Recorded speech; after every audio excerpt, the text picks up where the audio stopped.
So, after the third attempt of trying to stream tonight, after having a weird mood, we're back with breaking news. Gary finally woke up from his coma. So, Rip Van Winkle. Yeah, I'm telling you, that spider bite, it really took a lot out of me. And I didn't get any fucking powers. I'm already super annoying. Well, at least it took something out of you and didn't put something in you, like how monkeypox and gay orgies are now being focused on. You know, there are those spiders that actually plant their eggs in your skin.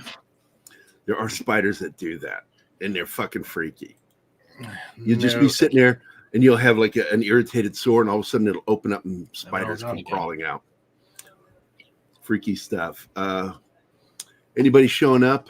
No. Not as usual, so I guess we'll do a breaking news for one person as YouTube punishes more and more and more over time. Other than that, hi Gary, thank you for joining me on your awake state. I appreciate that. So you got some news that's coming out of the DC. Well, DC seems to be on fire no matter what. So where do you want to start first? Good God, I don't give two shits about that. I don't know what that's about. Yeah, it's like, I don't know what that's about. You lead on that one. Here it is. There we go. I'll actually bring this up because I know people are here for the scoop, but we'll make them hold out till people actually show up. But this comes from Empire because they're so on the dot lately. Andor is Star Wars scurrilous take on the They will say anything, man. I swear to God. No, this was one of the interviews. I know, but they will say anything. And they're trying to hurt the show by doing this stuff. When they do stuff like this, they know they're hurting the show. And Lucasfilm not cutting them off from saying this stuff. I watched that trailer. I got no Trump out of that. I didn't see anything about Trump in it. I think that's dumb. Fucking even talk about this stuff is moronic. Who is this that's in the interview? I was trying to figure this out.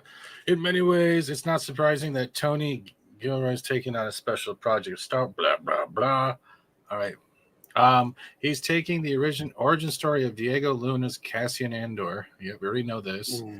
And it's coming from Fiona Shaw, who plays Marva in the new series of Andor. The result she's an actor that's saying this. Yeah. There you go. Right there. Yeah, it just tells you show. This is a bullshit comment. Lucasfilm should have shut him down. Disney, Chapek should have shut him down because they are actually doing damage to the show by even talking about it. It's going to piss people off that don't like him. It's going to piss people off that like him.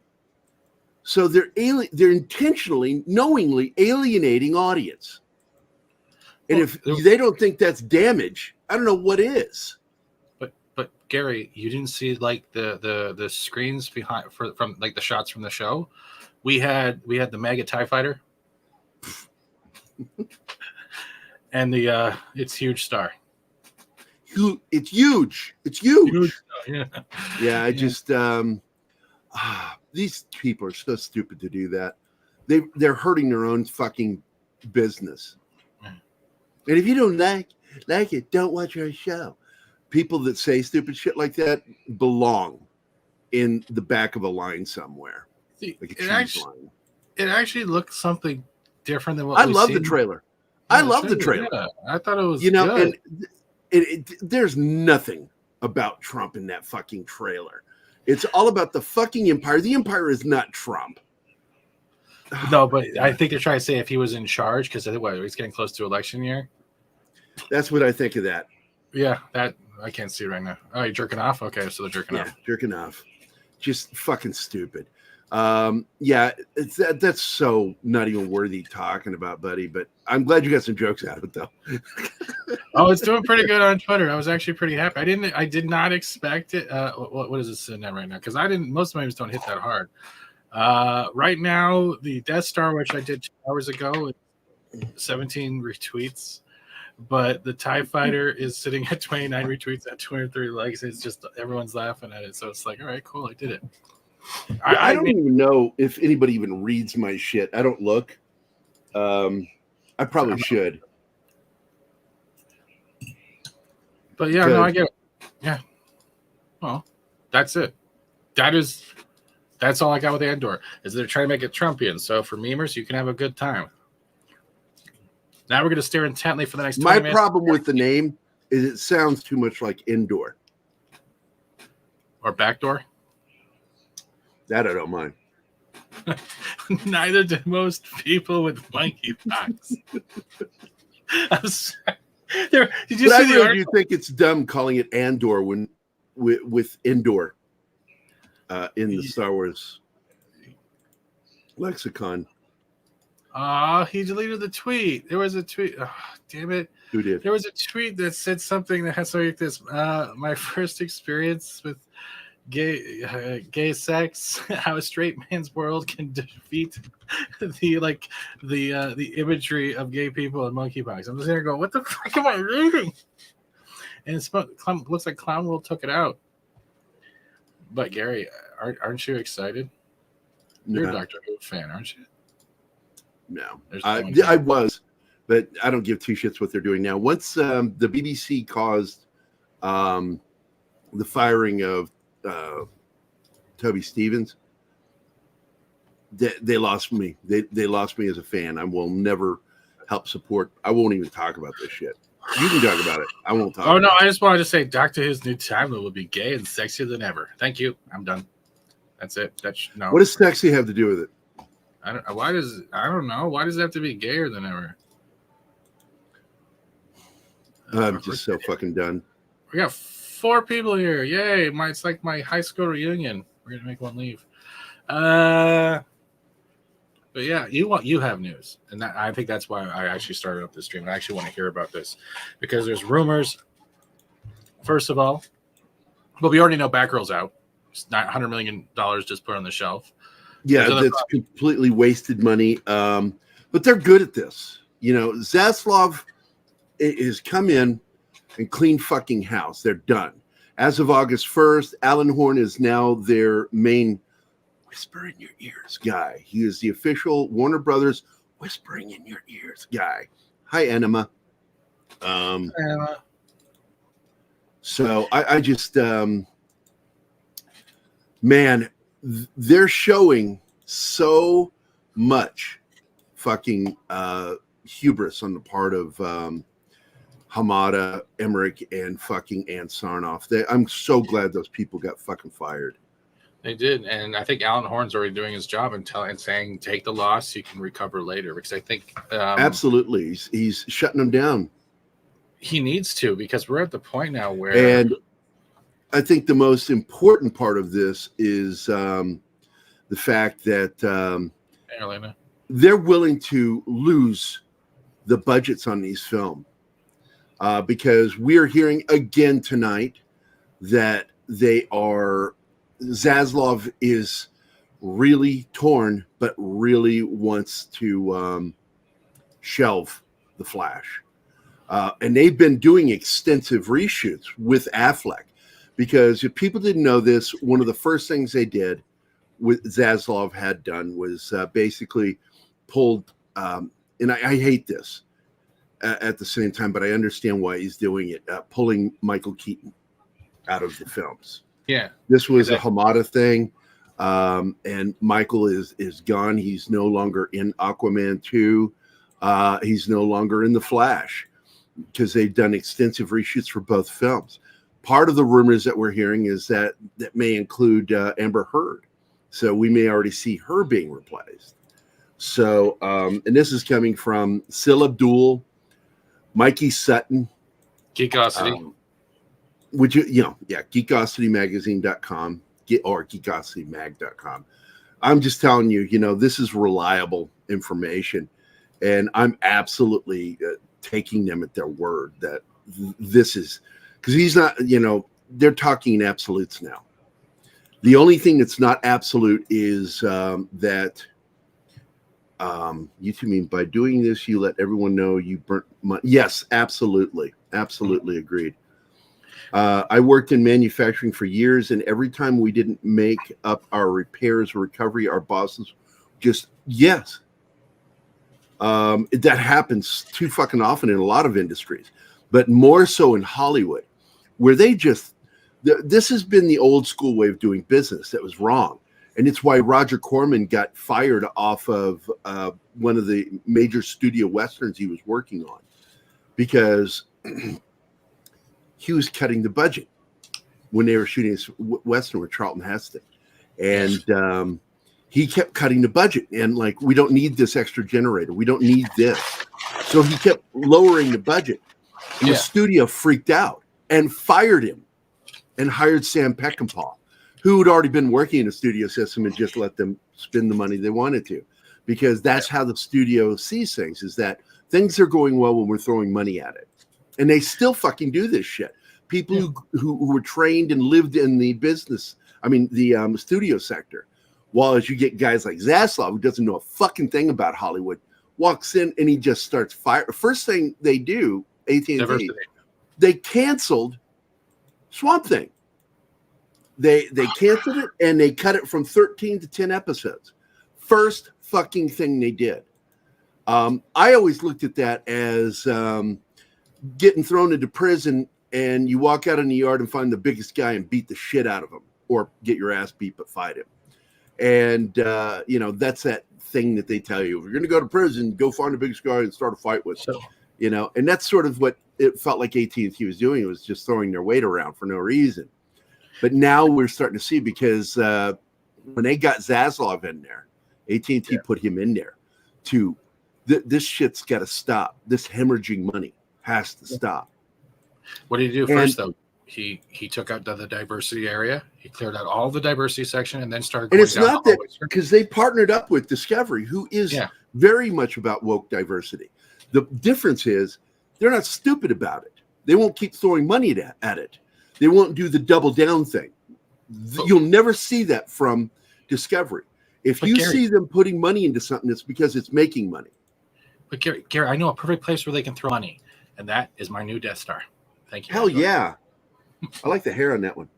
They only weave in space.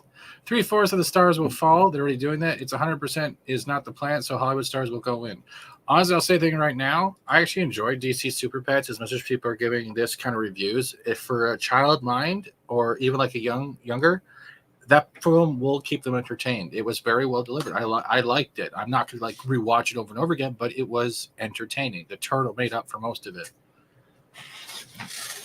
And now he's eating Pringles. That's great. Thank you very much, Gary, for that. No, my internet's going down, so it's going really slow right now. So I'm taking the camera off so I can stay and hear you, because you start sounding like a robot. Oh, okay. And God damn it, that's jalapeno Pringles. They're fucking awesome. I have jalapeno cheese whiz. It was just as good. No, I don't agree. No. You're full of shit. I love you. No, I love you, buddy. You're full of shit. No, I'm not. I'm not full of shit. You're full of shit. You're full of shit. No, you're full of shit. That's not. Well, you're probably more full of shit because you ate that cheese whiz. Yeah, fuck you. All right, let's just put it down this way. The reason why we're talking about this, because if Zaslav is going to clean house and he has Alan Horn in the ear, that means we're going to see a lot of projects that were announced, almost finishing, in mid-production, being shelved and canceled to save money and put something back on track with an actual plan. The Hamada squad wasn't doing anything of the sort, and that includes Emmerich and Wankoff, right? Is that about right? He's typing yes. My internet's so bad you roboted that entire conversation. Okay. They're cutting projects. They don't care the cost or how much of a finished product they are, because they need to start redirecting and focusing on where they're putting the entertainment. That's why Zaslav is there. So there's rumors that we might see Flash canned, or reshoots, or renamed, whatever the hell's going on. We might see a recast in Aquaman. We don't know for sure yet, but we're hearing rumors. And the Supergirl side projects, or even main stories, are all at this point shelved because it's not going to happen. That includes JJ's stuff as well, right? Yes. Look, JJ was dead in the water. And the minute they brought in Alan Horn, he was even more dead in the water. I mean, he pushed him down deeper into the water. He's fucked. They've canceled the Supergirl project. They practically canceled Flash, and that's the one that's, because that's a film in the can too. And some of the rumors that we're hearing is that it's unwatchable.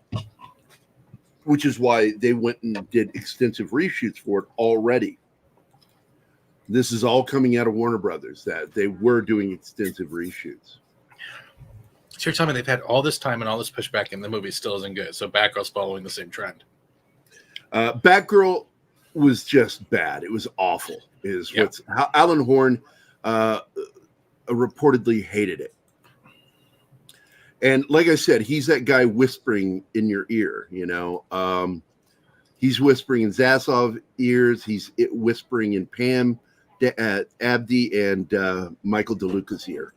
And he's trying to direct them. And that is why, again, Zaslav is on the fence about going ahead and completely shelving The Flash.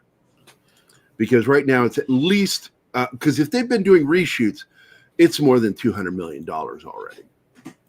And right now they're trying to patch up all these fucking hemorrhaging wounds that were caused by Hamada, Emmerich, and Sarnoff. And they're trying to decide if cutting off limbs is the smarter thing than trying to keep patching these holes. No, I agree. And I absolutely see it that way. I really do. That they're like, we can clone new limbs. It'll just take a while for them to grow. Like Deadpool when he had little baby feet. That's what they're going to end up doing. Yeah. Oh, yeah. They're going to have to. I don't think Flash would make any money, and there's not enough time for people to forget that they're screwed. They've let Ezra run rampant for too long, and there's rumors going around. There's a lot more people don't know about. That's why there's been radio silence, because this other stuff could be even worse. Yeah. It's pretty powerful stuff seeing what's going on right now. And I was, I'm very blessed to be in that private conversation with some of these guys. We're nowhere as big as Midnight's Edge, and they're in this private conversation too. So I'm expecting them to go even deeper because we don't have points of contact like they do. Our contacts are our friends that do this as well. That's why we do it. Sorry. And so I trust when I hear Mikey Sutton and Sil Abdul saying these things, because both those guys are close friends. And when they start seeing things, because he's now writing for, if you didn't know this, Sil Abdul is actually writing for not Midnight's Edge, but Geekosity Mac. And so he's got his own contacts. So it's pretty powerful. Oh, look at that. That's pretty cool. No, it's not. That's Cyclops. Where's Cyclops? I don't see Cyclops. This is concept art from Ms. Marvel. Look at the middle. Look at the X on his jacket and his pantaloons. Yeah, it's so tiny. I can't see it. I'm looking at our team. Oh, I see it now. Is that like supposed to be cosplay? No. That's Cyclops. Look. Yeah, I'm looking up at the Ant-Man. That's what looks cool. Yeah. So supposedly concept art leak that supposedly we would have actually seen whatever the fuck this is. Yeah, somebody's not a very good concept artist if that was their concept for Cyclops. That looks terrible. Yeah. I just you need to, if you can't make a costume better than the cosplayers out there in the cons, then you shouldn't be making costumes or designing them. No, they should be hiring con cosplayer players to make their outfits and design them because they know how to do it. Like looking at you, Amazon and Lord of whatever the fuck that's going to be. Sorry with the swearing, but yeah, I just want to throw you off. But what do you think? Flash, yes or no? Gone. Well, I got to tell you, I actually hope he's not. I'm hoping that they just did reshoots for it because I'd actually like to see what they did in the film because it's still, no matter what, Hamada was trying to say this is Hamadaverse. No, he's still using. You don't get to play in the Snyderverse and then say that's Hamadaverse. It's not. He was playing in the fucking universe that Snyder created, and whether he likes it or not. So yeah, I'm hoping that he doesn't shelve it. I'm hoping that they just spend the 50 to 100 million to just do some reshoots. Yeah, over the 200 million, because they clearly must have spent at least 30 million just now in the previous. But I don't know how much they've reshot. I really don't. No, neither do I. Cyclops and Saul Goodman. Thanks, Pat. Which one's? Hey, Pat. Thank you for dropping by. Hey, Pat, can you please share our show out, because this was kind of a last-minute thing. We were supposed to go live at 6:30 Central Time, and I passed out from the spider bite. And yeah, you say Homada. Thanks, Pat. I appreciate it, man. Yeah, basically, we've got it is absolutely still a Hamada problem. Every single problem that's going on right now that they're considering is because of Hamada. Alan Horn is absolutely being honest and telling the team what is just awful. So they have absolutely shelved Supergirl. They have shelved Batgirl. They are potentially going to shelve the Flash, because we thought for sure after Mikey's last round of scoops coming out of Warner was that Zaslav was convinced not to do that. But with Alan Horn doing his job starting on Monday, this last Monday was when Alan Horn started doing his thing, we now see Zaslav on the fence again about shelving the Flash movie. And when I say Flash being shelved, that means that film will never see the light of day. And what we will get if they do another Flash film is the Zack Snyder version. But I got a feeling that that's not in the cards. From what we're hearing, the pulse that everybody seems to be getting is that Zaslav didn't like the idea of a Flash film to begin with. Again, he's not a studio guy. That's just his personal feelings about film. But he understands other people are big fans. Like again, I want to point out Michael DeLuca is absolutely a comics fan. He absolutely is. He's the best person right now in the interim to take over DC. That guy is such a big Kirby fan. He's friends with Ben Affleck, as well as Zack Snyder. Alan Horn is friends with him too. So I see the potential of Zack finishing his work, and I see Warner going in the direction of not continuing the Snyderverse, but continuing the characters built in it. And the first change I think we're going to see is with Henry Cavill's next version of Superman. I think that's why it's been so hush hush, because we're having, like, everyone's expecting him at the con. He didn't show up at the con. I had a quick question. There's no way. Once I looked at what Mikey was saying, and Mikey was 100% right. Sil Abdul, both he and I got taken by Deadline, and Mikey was trying to be the voice of reason, and we're like, no, this is Deadline. We're good. This is good. We're going to buy this shit. And we absolutely bought their bullshit. They're so full of shit. Because Mikey said it best. There was no way that they were going to have Henry Cavill there with The Rock doing what he did. That was The Rock's show. And what pisses me off is nobody at Warner, specifically Zaslav, DeLuca, or Abdi, not one of them seemed to quash that fucking Deadline story, and they should have, because that set expectations too high for Cavill, and that did steal the thunder of The Rock. It absolutely did, which is why I think he tried to do what he did at the show, kind of playing, tongue in cheek with, whoever's going to put the cape and suit on. He was acting like maybe it's not Cavill, and that pissed people off even more. So I think that they accidentally sabotaged The Rock with the big reveals at the convention, because absolutely what DC has to offer is bigger than Marvel right now. It is. Marvel. No, I have no care for the Marvels phase 5, 6, 7. Hi, Apollomy. Hey, Apollomies. I don't have interest in it. It's like the only reason why I put my like, and you saw the leak video, right? Oscar Isaac confirming season 2 of Moon Knight. Yeah, and I don't look. They're going to double down on a show that didn't get much numbers. They really didn't. Yeah, The first 2 episodes did really well, but once people saw the bait and switch happening, they started disappearing. yeah.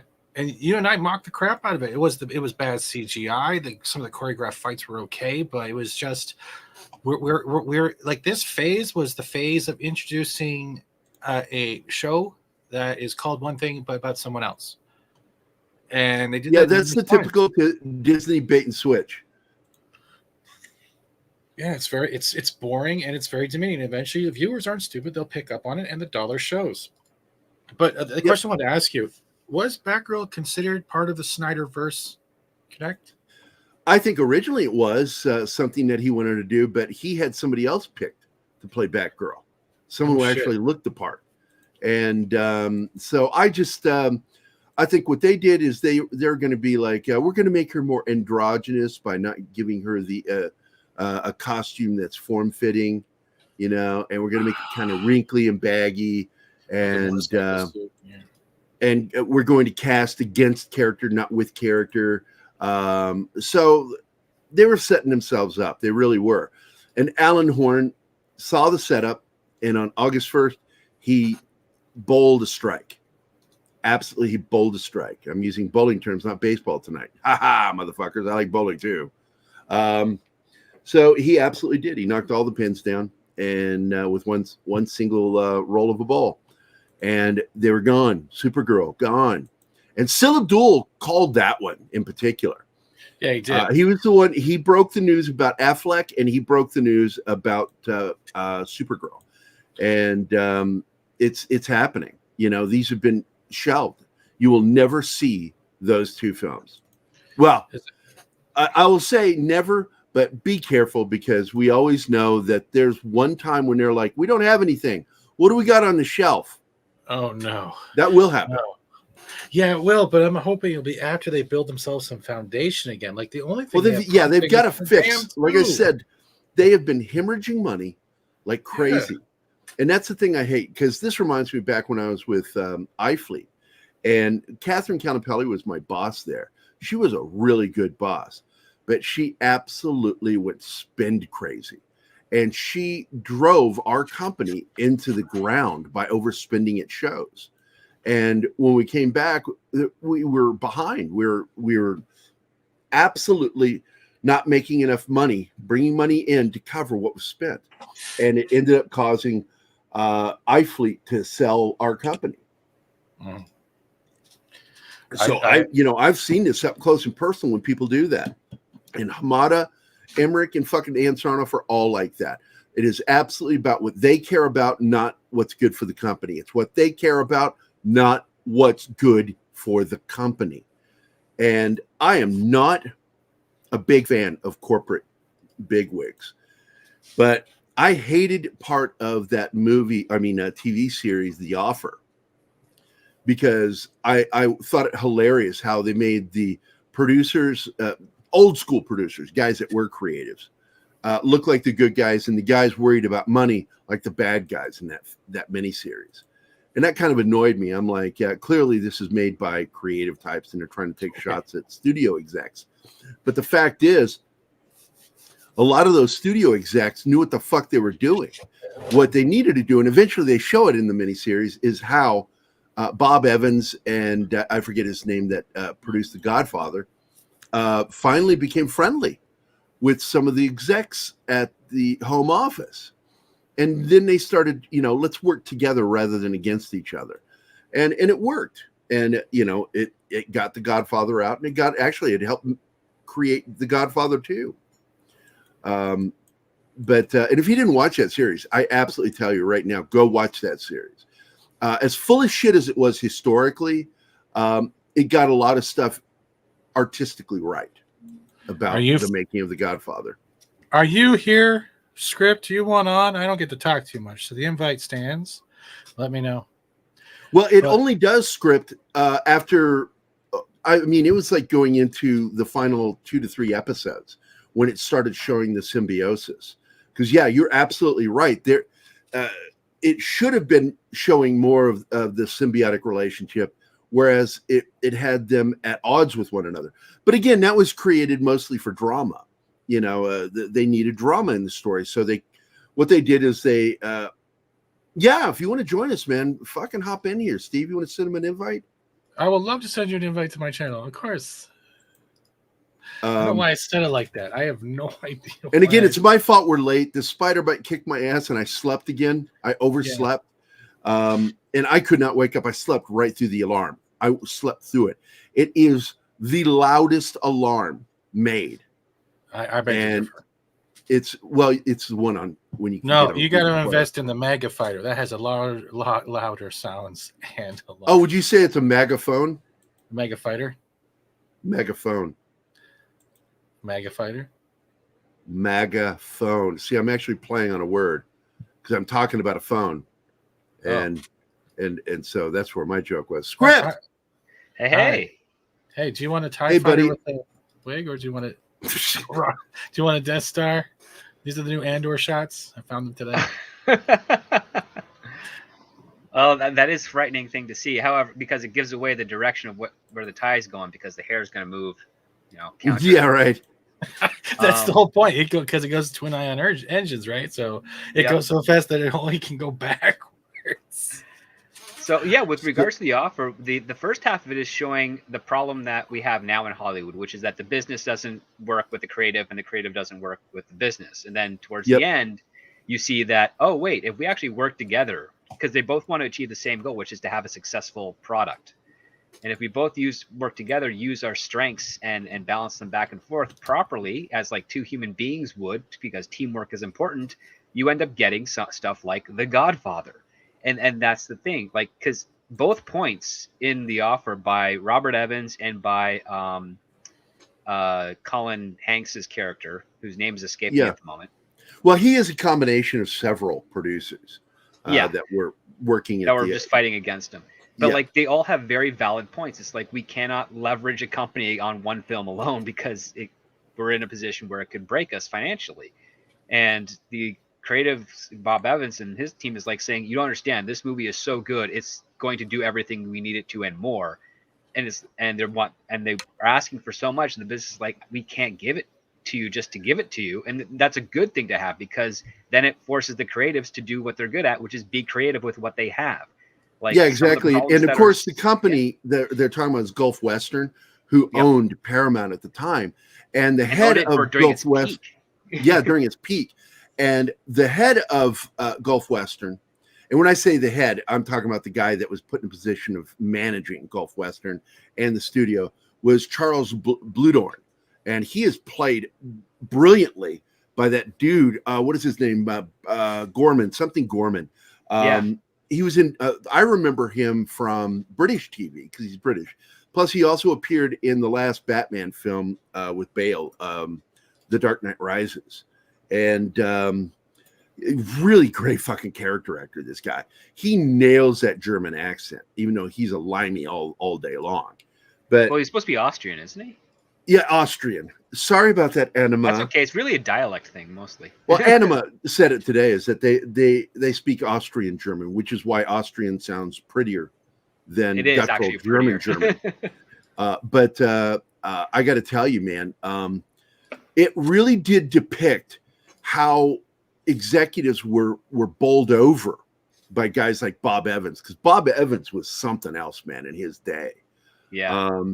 You know, and I do like it in the film. He kind of says, look, even Bob Evans isn't Bob Evans, man. You know, and I was like, that scene was so fucking good when he's talking to Alan Ruddy. Oh my God. I love that series, even though it's full of shit on a lot of stuff.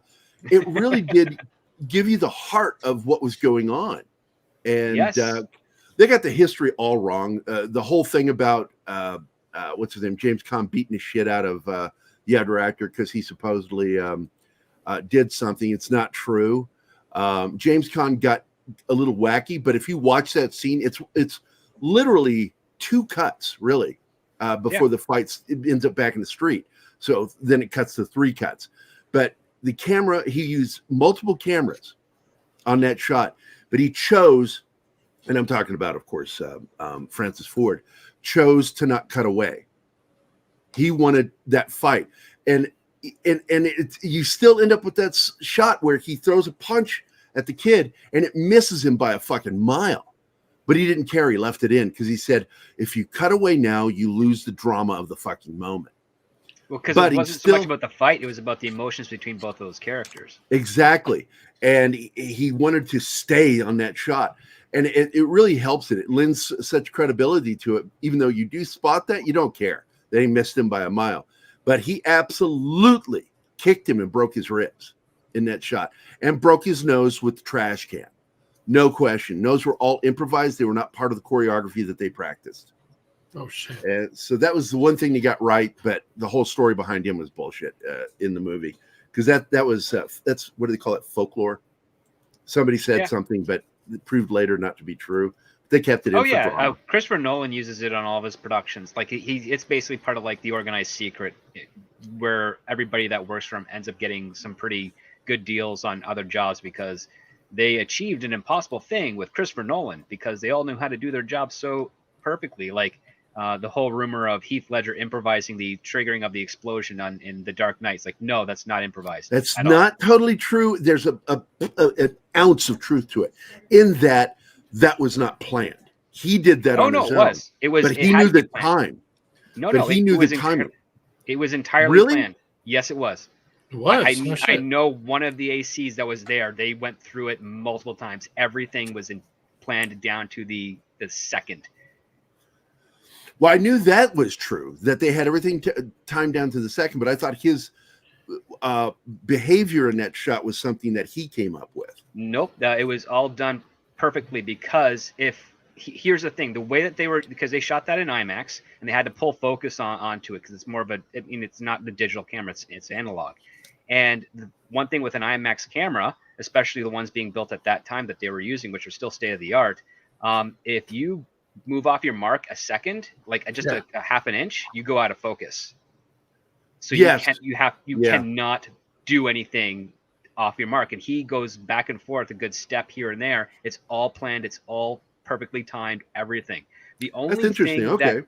The only thing that Nolan was surprised about is that when he goes into the bus, there was a call for the script that Heath Ledger looks back at the explosion, but Heath Ledger didn't. He decided not to. That was the only kind of quote unquote improvised part. And that isn't even part of the IMAX one shot that they did. That was based on the camera that's inside the bus at the time. Yeah, I think it feels more like a one and done moment where he's like, I already saw it. I don't need to look back. Well, seeing it doesn't matter. Like that's just the thing. Like it's happening. But yeah, then that's kind of standard par for the course because when you're dealing with live explosions, if someone improvises on that, they get into a lot of trouble. Well, yeah, and I get that because you're risking ruining the shot. Not only that, you're risking like injuring someone or yourself. Like it's just, you don't do that stuff at all. I remember when the previs first came out and I got to see that for a second. I didn't even know it was for The Dark Knight yet because they didn't tell us. They just showed like, oh, they want to see this previs of a hospital being blown up. I'm like, yeah, I love that. Like, how do you turn down like, seeing an effect shot in its raw form before you get to see the final product? And then you're like, yeah, this is what they're going to do. And then, at the end of the day, they say, yeah, we're blowing up an actual hospital. You're like, what? Wow. It's like, yeah. Dude. Hey, Rancor. Steve, how you doing? So let's go back to The Offer because I wanted to point out some of the things I really liked about that show was they did an amazing job with the casting. I don't agree with some of the criticism of Giovanni Ribisi's Joe Colombo. I thought he did a fantastic job. Some people felt that he was kind of played as a bit of a dork in the film, and he wasn't like that. But I think that was just him trying to react the way he was, because a lot of it's true. A lot of it is true. The only thing that they shined on was that Alan Ruddy did not go to that Italian Americans thing when he got shot. He wasn't there. No, he wasn't there. Not physically there. He was interviewed by the FBI, but he wasn't there. Yeah, he was told not to go. And I can't remember who it was that told him not to go. It may have very well been the FBI, but somebody warned him not to go. And so he did not see him get shot. He didn't see the gunman. Gunman didn't point a gun at him. None of that. That's pure Hollywood right there. But still, that did happen exactly the way they showed it. The shooting took place and happened just like that. So they got a lot of it right, and they got quite a bit of it wrong. Well, but like I Alan Ruddy and his understand. assistant weren't in the car when the windows were shot out. Like it was No, parts- that never happened. Yeah, that never the windows happened. were shot out, but it was not. No one was in the Nobody car. was in no it one was when in it there. happened. Yeah. Yeah. And I got to tell you, and you know, if you don't watch Michael Franzese, I see him on occasion. Yeah, he's got. I love his channel, man. What a dude! Former gangster, devout Christian now, goes out and does a lot of public speaking. Has a very successful YouTube channel that I watch religiously because his breakdowns of films, and he talked about The Offer extensively. He loved the show, but he had problems. He was one of them that said Joe Colombo never acted like that at that moment. He'd have never done that. But again, that's Hollywood. He said also, he says, I just forgot his name, Mickey Cohen was in Hollywood. That's the only thing they got right in that. He says Mickey Cohen had nothing to do with that shooting. He would have never done that. You know, if Mickey Cohen's going to shoot, he's going to shoot to kill. So he said a bunch of low-level gangsters were hired by the New York mob to go do that. Mickey Cohen would have never bothered with it. And I thought I agree with him on that. I agree with Franzese on that. Well, not only that, just the status of what Mickey Cohen was is like, why would he concern himself with such basically grunt work? Such a small, I mean, it's grunt work. Exactly. And that was what, you know, it's exactly what Franzese said. He says Mickey Cohen was busy doing the shit he had to deal with. He would never bother. And I'm sorry, I'm starting to go into doing Franzese. I'm trying not to do it. No, it's like Darth Vader, you know, decimating a whole bunch of mindless rebels. He's like, I've got stormtroopers to do that for me. I'm waiting for Why do I big have guns. to do that? Exactly. Oh, Scoop 2 has been shelved. Yeah, that's unfortunate. The first one was not terrible, but you know. Look, if it doesn't have what's his name in it from the Scooby-Doo movies of the Frank 2000s. Welker? No, the other guy that played Shaggy in the live action. Oh, Matthew Lillard. Yeah, Matthew Lillard did the voice for years, and somebody at Warner Casey Kasem, unceremoniously fired him. Never even told me. Found out through the trades when they announced. It was so insulting to him. And I love Matthew Lillard. I love that guy. He's so fucking cool. What blew my mind is when he was playing Shaggy, he's only like 3 years younger than me. Yeah. So I was in my 40s in the 2000s, and I'm like, how fucking old is that guy? He was damn near 40 when he was playing Shaggy. Because he was like 20 something or 20, almost 30 when he was doing Scream. Scream, yeah, Yeah. Right. He was, like I said, he's 3 years apart in age from me. He was born in, I think, 68 or 69. And so, but he was really a fucking good Shaggy. And he got that voice, and I thought it was so nice that, you know, he got a nod from Casey Kasem. Yeah. Yeah. You know, so that's a guy you hold on to. He's gold doing that voice. And then they fucking replace him. And I'm like, oh, you guys are, I got to tell you, under Toby Emmerich and Ann Sarnoff, and with DC under Hamada, what a garbage company. Jeff Johns. I've never, people go, they'll go, man, Jeff Johns, man, he did right with the comics for Green. And I said, fuck you. I've read his comics. They were garbage. I hated him. He's a terrible writer. Terrible. I don't like anything he's ever done. Now, I want to quickly go to this because I don't know anything about Offer. I haven't watched it yet, but now I have something to watch. And the original panel didn't have the bottom panel. Thank you, Script, for the edit. See, you can shoot. This is from an actual Harley Quinn comic. See, you can shoot Joker in the face, but it's much harder to shoot issues like homophobia or systematic racism. This isn't your comic. This is why no one's buying comics. I don't want to wipe my ass with them. Watch the hands. Think I may not be able to shoot sexual harassment, but I can definitely shoot an arrogant male feminist. Oh my god, she has that look too, and that would make sense. But Well, technically, look she where wouldn't that even hand say. is. He's pinching the top of her boob. Yeah. Yeah, he's got his thumb right on it. Yeah, But I knew creeps like that in high school. Yeah. Look how his eyes are, though. He's not looking her in the face. He's looking at it down her chest. Yeah. I don't know. I don't see that. The I see, eye it looks like line. it looks like he's looking at the top of her head. Nah, that's I think I corner fixed eye. it, you know. Yeah, he did, but that's corner eye. He's looking at the breast, man. He's looking at the rack. Well, I mean, that's the right eye look, but his body position is a little off. Because that's what's even weird. like when you take a look at her hair and the arm, we should be seeing an elbow. Yeah. Who's trying this? Yeah, where the fuck is his elbow? Oh my God, is his arm that fucking short? He's got a stump. Has he got like dwarf arms? What the fuck? They're dwarves. Yeah, he has dwarf. Oh my hair. For those that were wondering, if you So you can see what I look like while I'm looking at this. Okay, I am leaning into this image, looking at that arm. That is fucking weird looking. It's a As you forearm pointed out, it's connected like you directly can't to stop a looking shoulder. at it. Here we That's go. Here's messed the up. shoulder. There's the head. There's the eye that's like going down for titty. See, he's watching his hand. Yeah, it's fucked up, dude. And now we go to the other. Now we go to the back, and then we have lumpy arm. That's literally the size of my pinky. That there's the elbow is not there. He's called shorthand for a reason. There you go, because he's one arm shorter than the other. It's a forearm connected to the shoulder, actually. Oh, yeah. Yeah, it goes straight from wrist to shoulder. Super Predator. So I like that one. Forbidden Ruin. Where's that one? I missed that one. Where's the Super Predator? It's third from the bottom there. Hey, baby, it's only you, me, and the GHB. Let's get it on. Yeah. So Is if you're in Das the Wolfen chat, here? Oh, Das Wolfen is here. Yeah. Hey, Go on Das to Wolfen, Twitter. would you like to touch my monkey? No. So if you're in the chat and you dig this, go onto Twitter and retweet it out, share it with everybody. See if it gets back to the original writer, and see if I get blocked. You probably will. I didn't even get blocked by Grace Randolph. I can still tag her. I can still read your shit. No one saw. Here, I'm just gonna put it right now. I made Grace Randolph sum up the what do you call it? The life of Batgirl. You want to see it?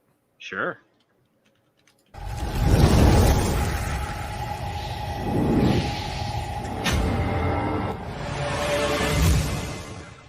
Welcome to the DCEU, Leslie Grace. I hope you survived the experience. It's been tricky for a lot of people. Wow. Wow. Wow. Wow. Wow. Wow. I swear to God. Wow. She's like, what? Wow. I've got lemon Just when face. I thought August might be a slow month. Wow. Wow. She is such an idiot. I swear to God. That is funny, dude. I like that. It is. It's not. Welcome to the DCEU, Leslie Grace. I hope you survived the experience.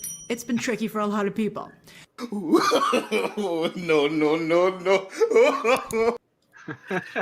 Wo ist ein, yes, wohin gehen Sie? Wie geht's? Wo ist ein Papier? I just asked in German, where are your papers? YouTube says I have what it says I have Bell. Good night, Anima. Good night, Guten Anima. Nacht. Good night. Guten Nacht. Don't say enema. It's anima. Anima. Sounds like enema. Anima. Yes, that's what I'm saying. Anima. Good night, anima. Jack Nicholson quotes her in Batman. This So town she's- needs an anima. Can we This at least town, get- I played that for her one night. I'm gonna say, I can say, can we give Grace some props though? She has Good finally Nacht. reached the point of 3 letters in her from so to wow. She's almost there to make an auto-tune song. Good Nacht. Is that what it says? Good Nacht. Good Nacht. Guten, or you. This town needs an enema. You can also get away with saying Guten Nacht. Oh my God! So Scribs, you're following it around. Is everyone freaking out looking for work because DC's getting rid of all their work? I know some people that are disappointed with the cuts at HBO Max because they had stuff that was being looked at by them for possible production, which looks like it's not going to be a thing at the moment right now. Zaslav has to get $3 billion in synergies. His cancellation of Batgirl gets him a sliver of the way there with the tax write-off. If he decides to do that with the Flash, I believe his end point is mid-August. That'll get him another chunk, a bit more of a heavier chunk closer to that, and then a number of the cancellations of stuff on HBO Max will offset those as well. If he terminates the contract with J.J. Abrams, that'll be a big saver. And I'm telling you, that's happening. That is my prediction, because all of his ideas were terrible. Every single fucking idea he had was terrible. None of us are going to watch his Batman show. None of us. I don't care if he brought in Kim. He's producing, but I don't know how much control he has in that. I'm worried because like you're also dragging Bruce Timm out of. Yeah, Bruce Timm is he put a lot of effort into this, but I'm telling you that if JJ had any control of it, it's going to have crap in it. Oh, probably. There's oh my god, what else is there? Does Zaslav have control over the gaming section too of Warner Brothers, or is that under a different head? That's technically under him, but I don't think he's got that as a priority at the moment, because he's already kind of shifted a little bit of control over on CNN side of things to get that back in order. He's got DeLuca overseeing the film department with a focus on DC Studios being developed and figured out. Animation and live action have been consolidated, is my understanding, but I don't know who's overseeing that. It's definitely someone under DeLuca. Oh shit! I just remembered something. Remind me. Talk about UFOs, Stephen. Please finish script. Don't finish what you were saying, script, because I know where you were going. That's about all I can actually remember. That's going around right now, because it's really just trying to get everything's like Zaslav has now got a little bit better of an infrastructure and counsel on his side to sort of figure out a direction for things. Now, full disclosure, I am kind of disappointed I'm not going to get to see Batgirl, because I like seeing train wrecks and dumpster fires. But in this case, it's going to probably go the way of the Fantastic Four. I would not be surprised in about a year's time you find a bootleg of it at a convention. I do know that up until like yesterday afternoon, the agents representing the directors and writers of Batgirl were trying to convince Warner Brothers not to do this, and they were even playing around with trying to start their own form of like a Batgirl Snyder campaign online. Well, we also know that there are rumors coming out that Alan Horn whispered into the ear of Zaslav, Greg Berlanti is not your friend. Good, because he isn't. And that's why, because I heard that rumor. I've not seen anything confirmed yet, but I will check about Gotham Knights, because it was one of my new that was going to be on the chopping block, because even the trailer looked like garbage. The trailer looks terrible, but here's the other part too. You go look into the history of one of the most prolific directors in our generation, Martin Campbell, who rebooted the James Bond franchise twice. Yeah. And he works with Greg Berlanti on Green Lantern and the movie Bombs. And between the patterns of Greg Berlanti with regards to how he does storytelling and the patterns of Martin Campbell, who do you think is most likely at fault there? Right. It's a very easy thing. The fact that he managed to attach himself and produce a whole bunch of shows on CW is not a good notation in your resume. It's actually quite sad, because even the one show he did pitch that he got on network television, which was CBS, with Supergirl, got canceled, and he had to do a lot of backroom deals in order to move that over to the CW.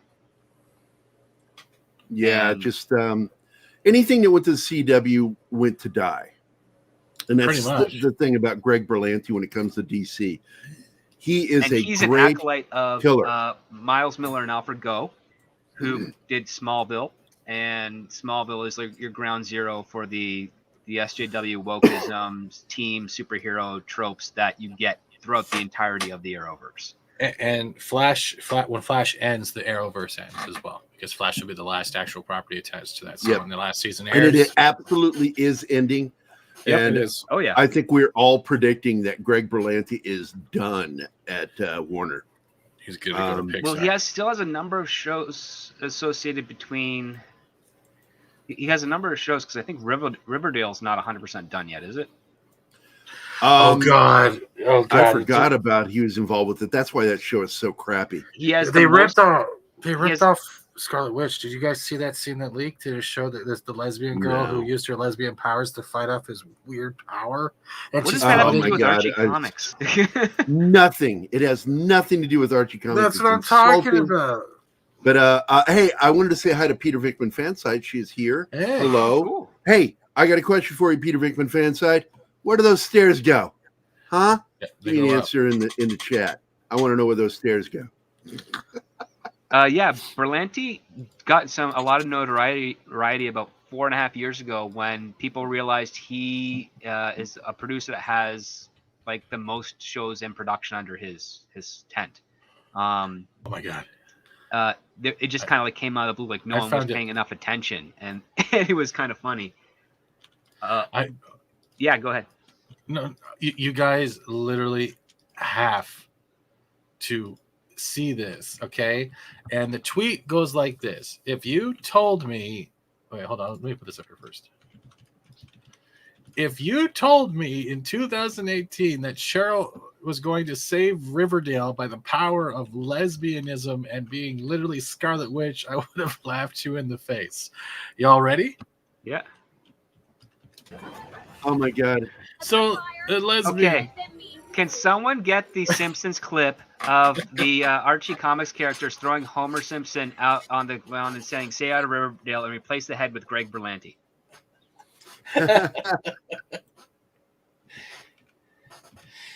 Why do you need that? I don't need it. I just think it'd be funny. I don't know. Look at this. What is it? Oh, found it right here. Copy. I'm going to copy the link and share it with you. Double check. Make sure it's not fucked up, Steven. What's There you fucked go. up?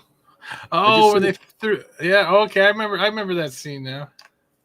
Yeah, it had Moose in the back seat. Moose was my favorite character, not Jughead, not Archie, and not Reggie. I fucking love Moose, man. But we were saved by a powerful lesbian. I'm done. Except their dad wasn't waiting in the car reading Archie comics. Such a Riverdale punks think they're too good for me.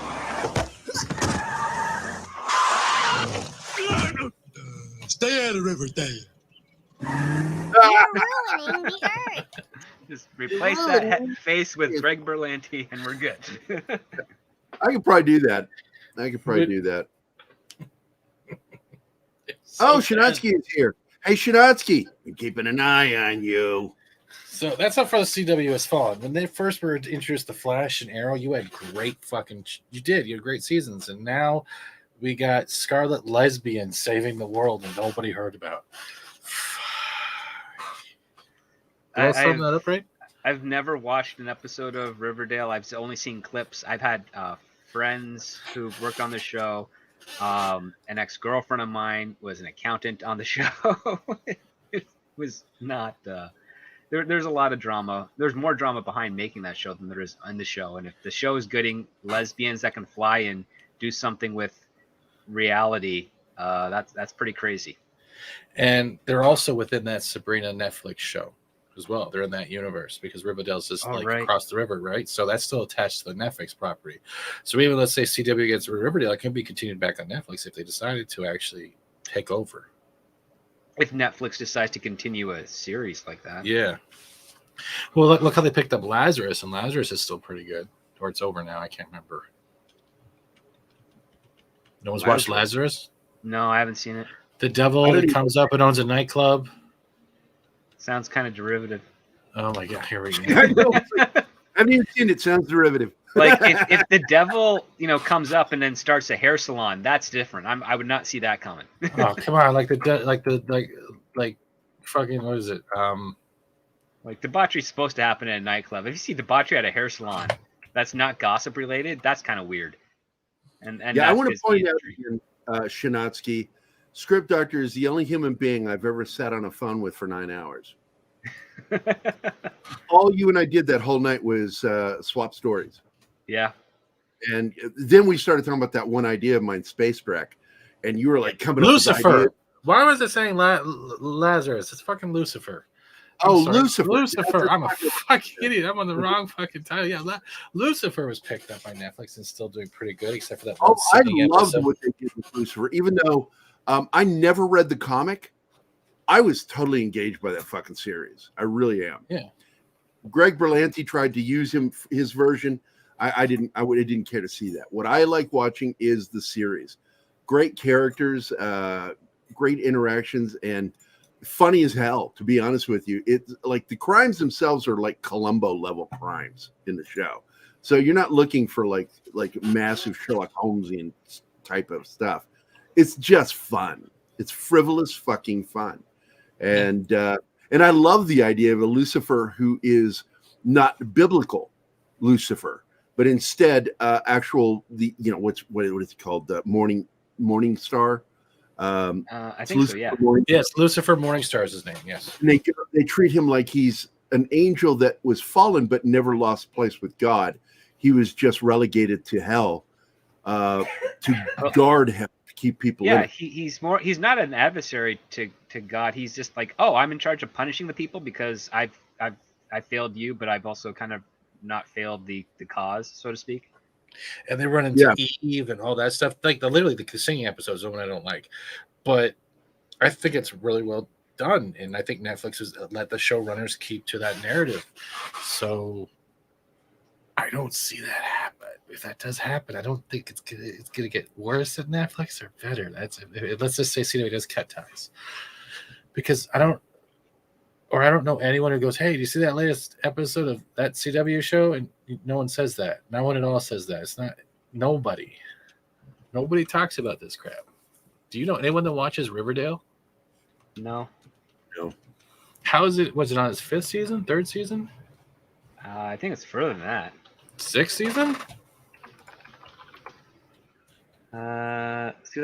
started in 2017, so yeah, it's should be 6. Yeah, we're 5 seasons in. Yeah, no, they've already 6th season just ended July 31st, and there's a season 7 currently in production apparently. I won't be surprised if it gets shut down. But if it's getting viewership, it won't be. I remember when they were saying that they were doing a 90s like throwback show on Riverdale, and every single reference is from the 80s. Oh and it's like you don't even have your decades right. There's idiot writers on that show. I'm terrified for Sam. I just saw something. What did I see in Shinatsky? Lucifer was less of a bastardization than Sandman is going to be. I am a fan of the Sandman, and I am not looking forward to this series. The promotional poster looked very, very bad. I haven't even seen the promo. I just, the minute I heard what that Neil said in an interview about it, I'm like, okay, I'm out. I think we have something here, though. Share screen. So supposedly there is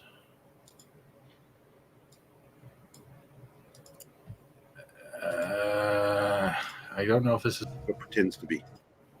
But this is, I guess this. What do you guys think so far? If you were seeing this, well, visually, it's interesting. Oh, go ahead, Gary. Sorry. No, I'm just saying it just looks interesting. Visually, it looks interesting, but I've always had an issue of contention with Sandman because I've a mixed bag of Neil Gaiman. Ditto. And also, I have the same reaction with him. And the other part too is like he took a character that was kind of like D-E list originally, just a guy that used basically sleeping sand to knock out his enemies, and then turned him into something that has no real connection to that in his book. I mean, if there was anyone that was a fan of that character, they probably looked at this and be like, okay, it's a good story, but this is nowhere near connected to the origins of the character. I know a lot of the people that liked it What? that I saw in my spheres were mostly of the contrarian type. Just like to, they liked weird stuff for the sake of it being weird stuff. Whether they actually truly got it or not is up in the air. But on the internet, you get tons of cool essays and videos about Sandman comic that are actually quite fascinating. So, See, Yeah, as far as Neil Gaiman goes, the only thing I liked of his was Hellblazer. yeah, I read the Sandman comic that he reinvigorated, and I really wasn't that big a fan of that. But I loved Hellblazer. Constantine's a great character. the costumes look kind of, plain. yeah. Especially when one has been caught and in. See, right now I feel like they just ripped off Constantine. Keanu Reeves is one with like the character. You know what I mean? Like it feels like it's very similar to like their design. A little more puffy shoulders though. Oh, they absolutely are, Shinatsky. I agree. They're going to have a brand new version of Constantine in this, and the app is based on Sting. Yeah, but more gay. I never. This is the funny thing about him. I never really picked up any sexuality at all with him. Absolutely, this is Reject from Constantine. Buffy the Vampire Slayer. This is not. I don't like this at all. I'm trying to figure out why he has Twilight hair. Twilight's out. It was out for a while. Why? Oh, but you got to understand that Neil Gaiman is into that. He's in the He likes. Twilight? Oh yeah, He loves. He's a big Cure fan. If you didn't know. I can tell by the hair. and notorious for nailing college chicks whenever he goes there to speaking events. And they just Well, people who like to pretend to be male feminists are absolute womanizers in private. that's true. I just This never. looks like garbage. I like girls, and I like it to be known. I like girls. This is not going to do well. This is not. This This is I like girls. Except Arwen. Arwen's kind of a bitch to me. I'm not getting involved in this shit. I mean, let me see fucking fire hell shit thrown around. I'm trying to trigger her. We'll see her little southern anger come out when she gets the vapors. Oh my lord, I got the vapors. Let me see what is going on because I think we're picking up some numbers. I don't know. We're at over 104 views right now, which is pretty good. Huh? We've lost more of the things. Than... We've How had are we- people coming in and out. You keep saying a consistent number, but the fact is we have people coming in and out. So Oh, no, I'm that happy. yeah. You better be fucking happy. I'm not kind Well, of. I am a bitch to you, Gary. Who's the top and who's the bottom? Are you talking about Arwen? You've only have 48 views. Everybody knows I'm a power bottom. That's right. So, I'm not doing that joke. God damn it. Clown World got rid of that meme I wanted to share. I don't know if anyone saw this morning. The whole it was the article about how a straight man's journey into this gay sex orgy can make more people understand the safety of monkeypox or some shit. This was like an article. Everyone just stops talking when I say that. No, I was just listening intently as to what is this? Something Something male like that. character arc? No, this was an actual article. I'm trying to find it. I'm reading the comments right now. GERRY. GERRY. 3 weeks ago. I'm patient 0 for AIDS because I fucked a monkey. That's Andy Dick. We all know that's Andy Dick. Andy Dick was put on the world for one reason: to give AIDS back. Bring AIDS back. Bring it back. Yeah, bring it back for the monkeys. Oh my god. Oh man, I can't find it. Clown World doesn't have it. I'm like, I can't. The Sandman looks so bad. It's just, why are you gonna watch it? Because, and then we got Willow coming as well. Oh my god. Yeah, I don't know. I love that kid, Warwick Davis. I call him a kid. He's like in his late 40s now. But good God, I've enjoyed that guy since he started, and he's really very funny. He's Self-deprecating. hysterical. But his promo, the only thing good about that promo was the jokes that he was making.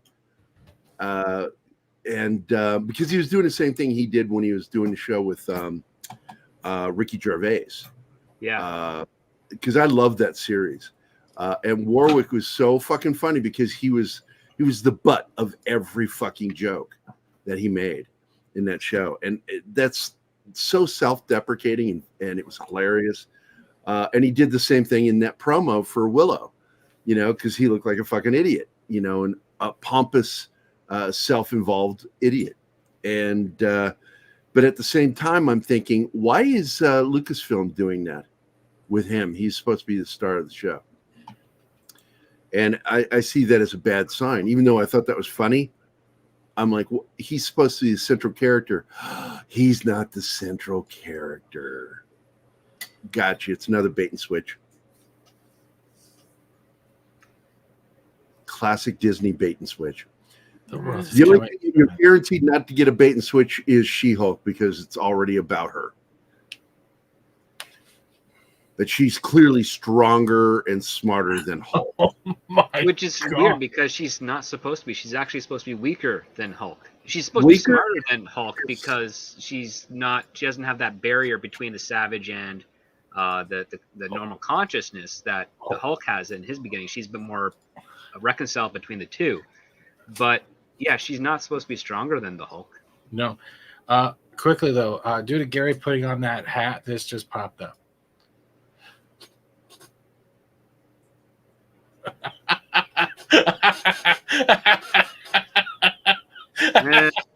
Smells fishy to me.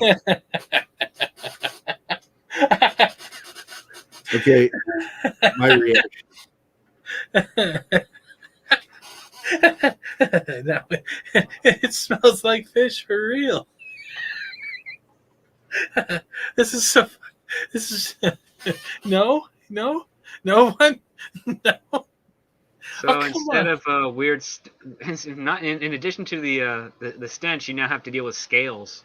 Oh, Well, in reality, biologically, because I learned this working in the medical field, because we had a few trans veterans at the VA there in Seattle, and that they have to constantly daily care for it because it stinks horrible when they do that, when they transition a man to a woman.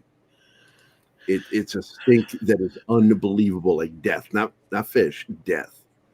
What in the living fuck?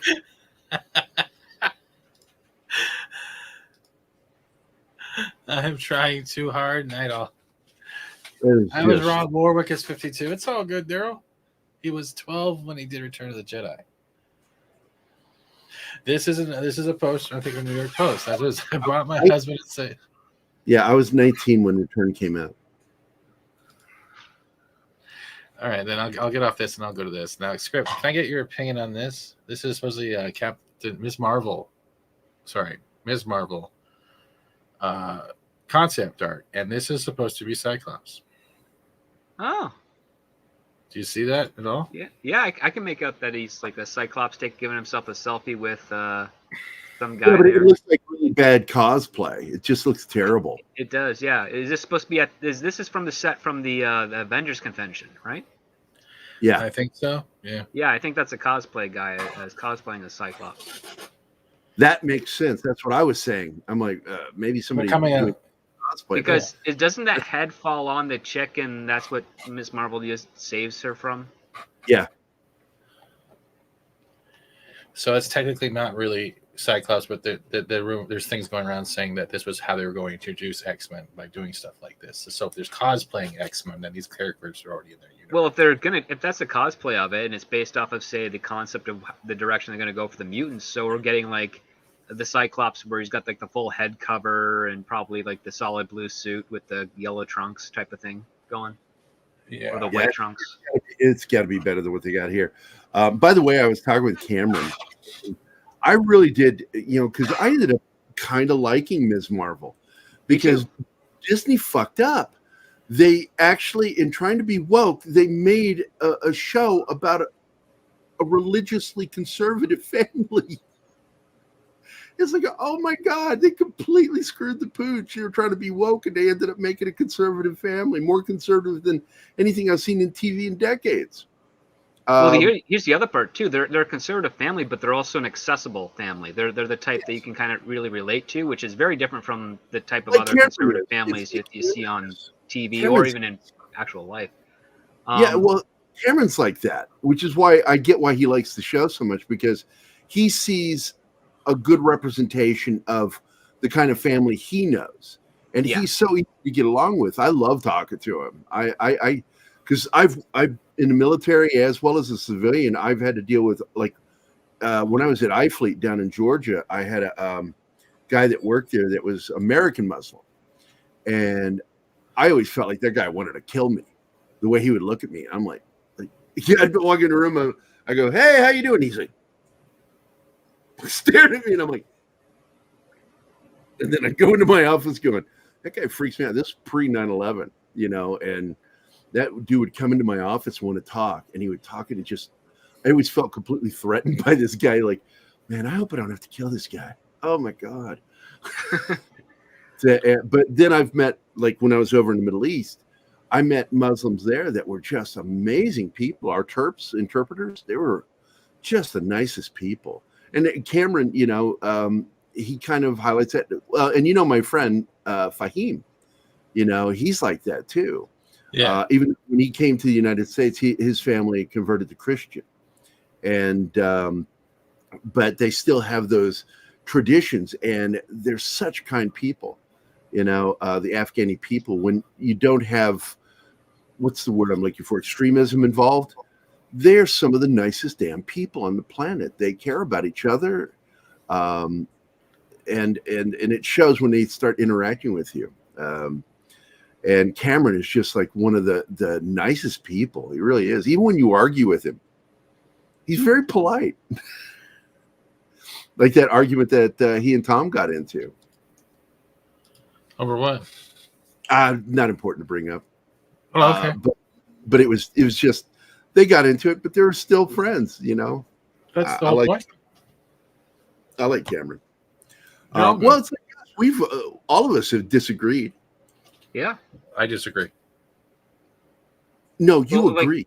No, Going back to a bit of Miss Marvel, like, it is one of the better written shows, but they reshot that show twice, and then you can cut back and the forth earlier because, version I was told was woke as fuck.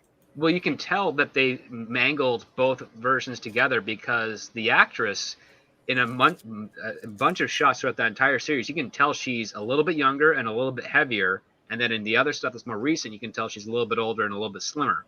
Yeah. And it oscillates quite frequently for that. But the biggest, really, when I watched the show, the only flaw that they had in the writing style was that before she gets her powers, she is a sponge of a character with regards to everyone else around her. She doesn't help any of her friends. I see what you're saying. Yeah. She's not encouraging. She's kind of like a lackadaisical, just kind of drifting through life type of thing. Like her would-be boyfriend Bruno does everything for her. Her best friend, that's a pseudo cousin, is always there giving her advice and stuff, and she's just on the receiving end of it all. She's never reciprocating it, and that's kind of a negative character flaw because it's not something she actually overcomes or does later on. She just fantasizes about being this hero and saving people, but she doesn't exhibit any of the behavior of even trying to be a good person. She's just a typical girl, and that's actually kind of a detriment to her character at the start, because when she gets the powers and she's like, I want to be a hero, it's like, well, you're doing this only because you have powers, but a hero, like in the core part of the character study, a hero does things that are good and right and helps other people because they have no powers. Yeah. And that's something that they should, if they did that at first, like if it was Bruno who got his bike stolen before they were going to Avenger Con, and she's like, hey, ride here's bus fare money for you so we can take the bus together so we don't have to ride a bike, or just some sort of a gesture to show that she's not the only one on the receiving end, because this guy makes her like glow in the dark gloves, he makes her a leather jacket that airbrushes it, he's researching stuff for her about like the gin portals and stuff. She's doing nothing. She's not active. She's reciprocative. She's on the receiving end of everything. It was the biggest annoyance of that character. She didn't work for anything. because it's like you don't want to watch a sponge. You want to watch someone that's interacting. And then you have her parents, which are absolutely like some of the best written parents on modern day television. We haven't seen parents this awesome or good since Her brother Family cracked me Ties. up. Growing pains. I loved her brother. He was so fucking funny. He's he also needed a to huge be beta too. I think that he would have been better if they'd had more of him on the show. Probably. Because what's funny about him is he's former emo, and I thought that was hilarious. That he's former emo. So actually, his personality, the beta aspect of it, is perfect for someone who's former emo. And but I just so thoroughly enjoyed that show. And but you're completely right about her character because she's moral neutral. She claims that she wants to do this thing, but does nothing about it until she has power. And then when she has power, she's screwing up left and right. Which I did like that. She wasn't what do you call her? Mary Sue. No, she was definitely not a Mary Sue. But the thing is, like, you just described a supervillain because they have no power, they complain, and as soon as they get power, they start doing stuff. That's what a supervillain does. And whereas a hero is doing stuff to try and help people before that, and then they get the powers, and now they can do more. Like that's the direction usually. So and I'm like, that's like a writing 101 mistake. I can't believe they didn't even address that. Like, just not even a save the cat moment or anything of that nature. Like, we open up with her being the underdog. It's like, okay, she fails her driving test. Cool, fine. What's the next thing that she does? Well, she doesn't help anyone at all, ever. She doesn't give advice. She just tries to be like the pseudo, I want to be popular, I want to be this type of thing. But she gives nothing to justify it. She doesn't even make attempts to help other people and then have that smack back in her face until she gets she takes things for granted. I mean, you look at her cousin who clearly is doing things for her all the time.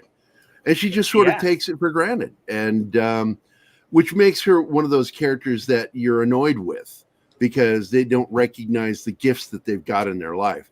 And I think that it would have been nice if they had shown a payoff for that, and they didn't this season, in my opinion. They didn't, no. Yes, to save the guy, that's Sid Fields, I think it is. He's not he knows the rules and the guidelines of how to write something great, but he's not ever put anything out great. From what I saw of this film, especially the family interaction, I'll give it a description. I actually loved it. They could have actually focused this more as a family sitcom with superhero aspects on the outline, like say like My Secret Identity. Remember that back in the day? Oh yeah, Jerry O'Connell. Yeah, so you could have done like with that and let the Ms. Marvel thing more in the back, and it builds up over time. Yes, she could have like a major enemy, but the family dynamic is actually, I think, what saved the show because it shows a support system for a kid who has been given. Yeah, it does. It really does. Yeah. That's the best part of the show. Because the antagonistic stuff, the Wizard of Oz aspect of it, of the whole like I want the bangle to get home type of thing, it was very, very thin and weak. Yeah. There was almost nothing there of substance. The Cameron character that they introduced and then kind of tossed away and made him evil-ish for reasons unknown, and then maybe he's on a redemption arc. Like, we don't know. The last episode, the whole middle of it was terrible, but the beginning part of it and the end part of it, the end part on the rooftop with the father and the daughter, that conversation was absolutely amazing. It was like that's the heart of the show right there. That's where you got to kind of invest in for future stories of this character. I'm surprised that whoever was writing that, I know it takes the actors as well, but whoever's writing that, why is that writing not being pertained throughout all of these series that they have?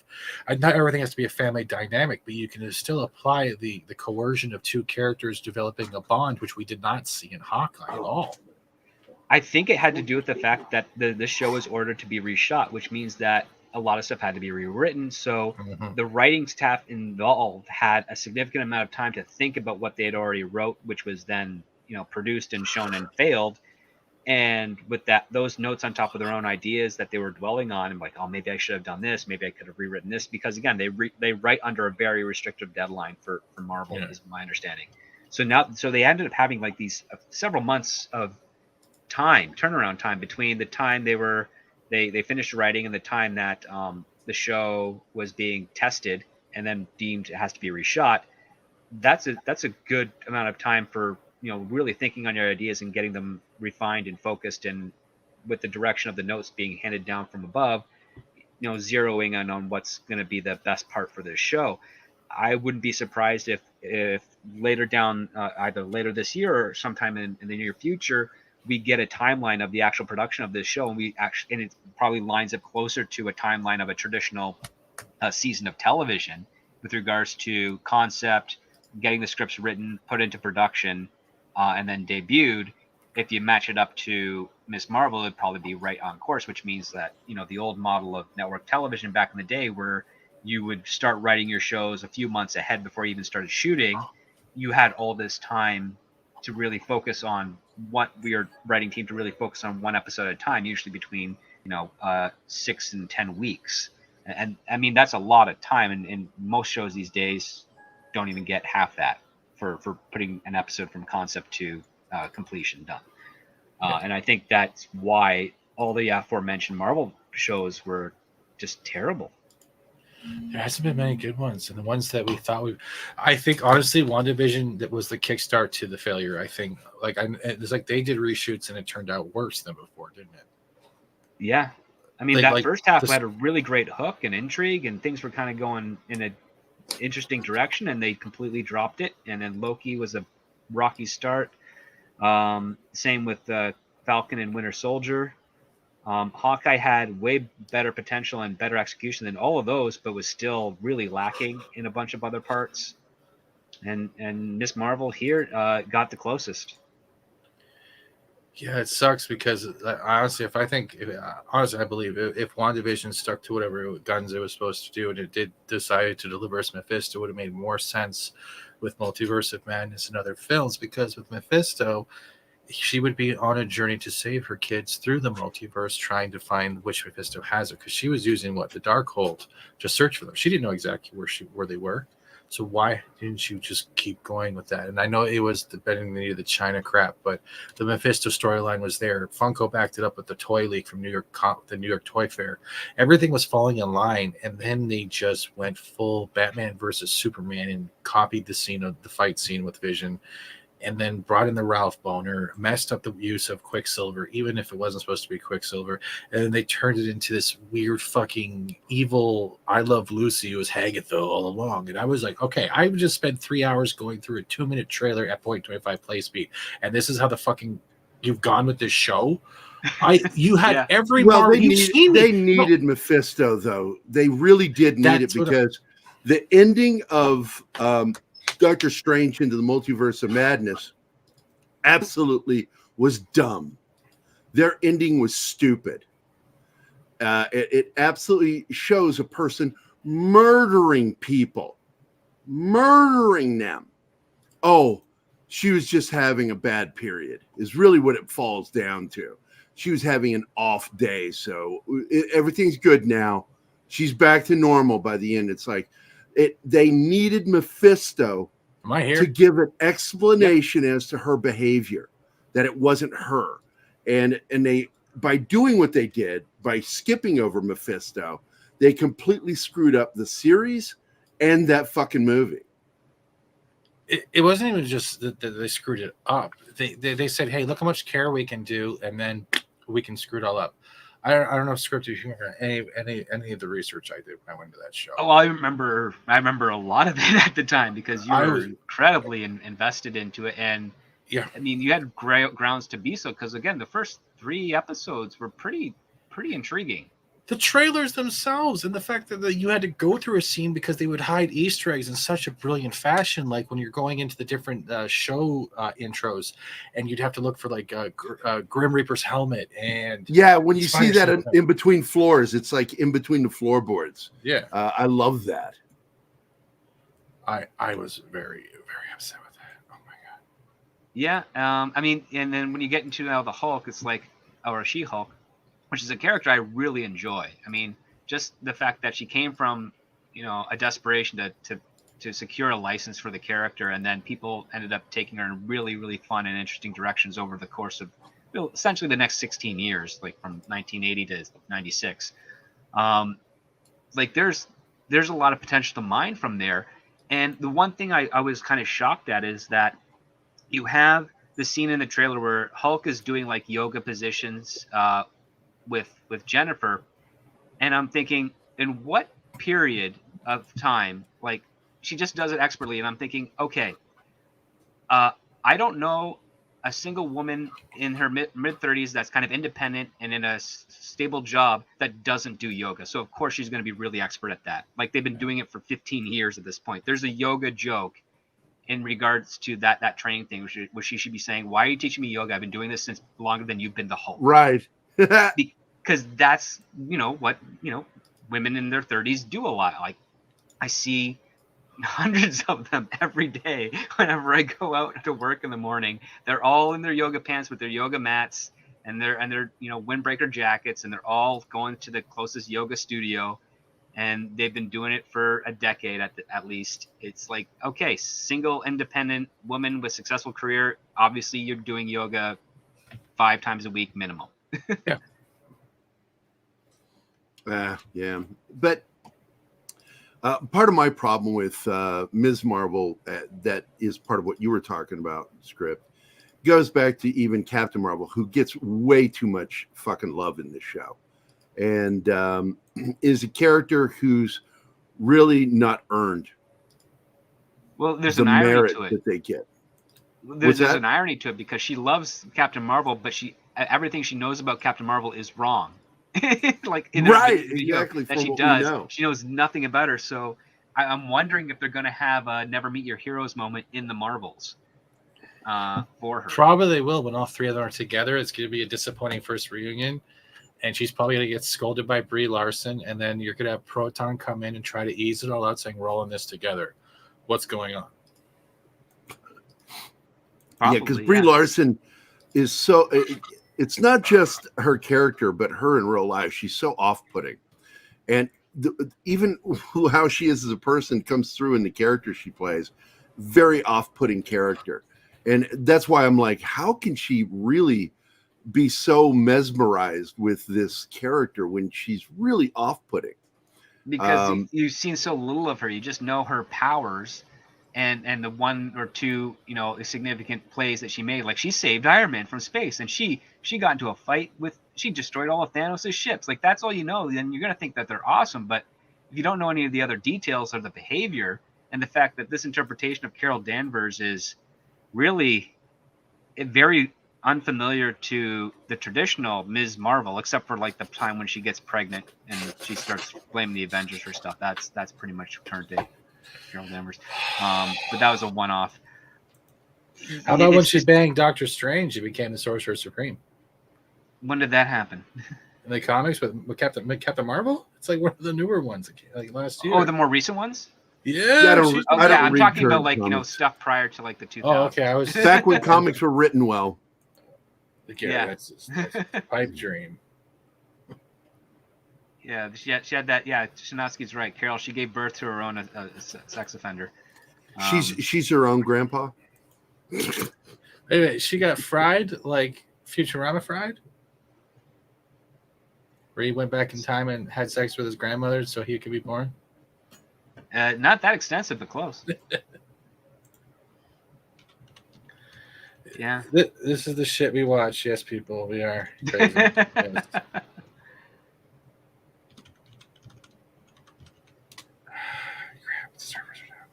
No, but like, yeah, that's it. And I know a lot of people hold that over. And a lot of people hold that over. And I'm like, how can you put so much effort and work into WandaVision and not into anything else? It's not true. I do a lot of it in some of my gaming. If I'm adamant about something like the Ezra Miller shit, I will go head down and start digging through everything. But when it came to properties, WandaVision ended it for me. It right then and there. I'm like, how? That's right. I think my realization was, how is you have so much potential for story? You have thrown so much money at this thing, and you just Ralph Boner, and you keep Ralph Boner, and like Ralph Boner keeps appearing. It's like they meme themselves their own failure. And it's called the Ralph Boner. That's what it is. It's the Ralph Boner effect. How many episodes do I get into a Disney series before it starts going to shit? And that is where the Ralph Boner moment starts, because it's now developed the point where they can no longer put it in the middle, so they try to hide it in the end with their big ending. Who will be revealed? Who will win this battle? Will Obi-Wan still stay I like trans? how you very casually slipped in, right in the end. That's what they do now. The back door, yes, but that's it. Everything's wait till the end. Hey, come through 6 episodes of shit, and we'll show you Obi-Wan touching himself in the nipples. Fuck yeah. Well, I got to the tell Darth you, Vader battle. I want to see that.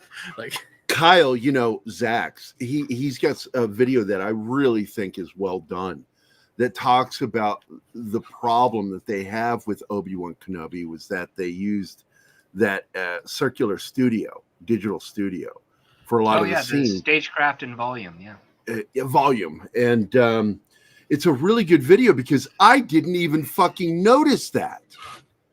I thought some of those location shots were actual locations.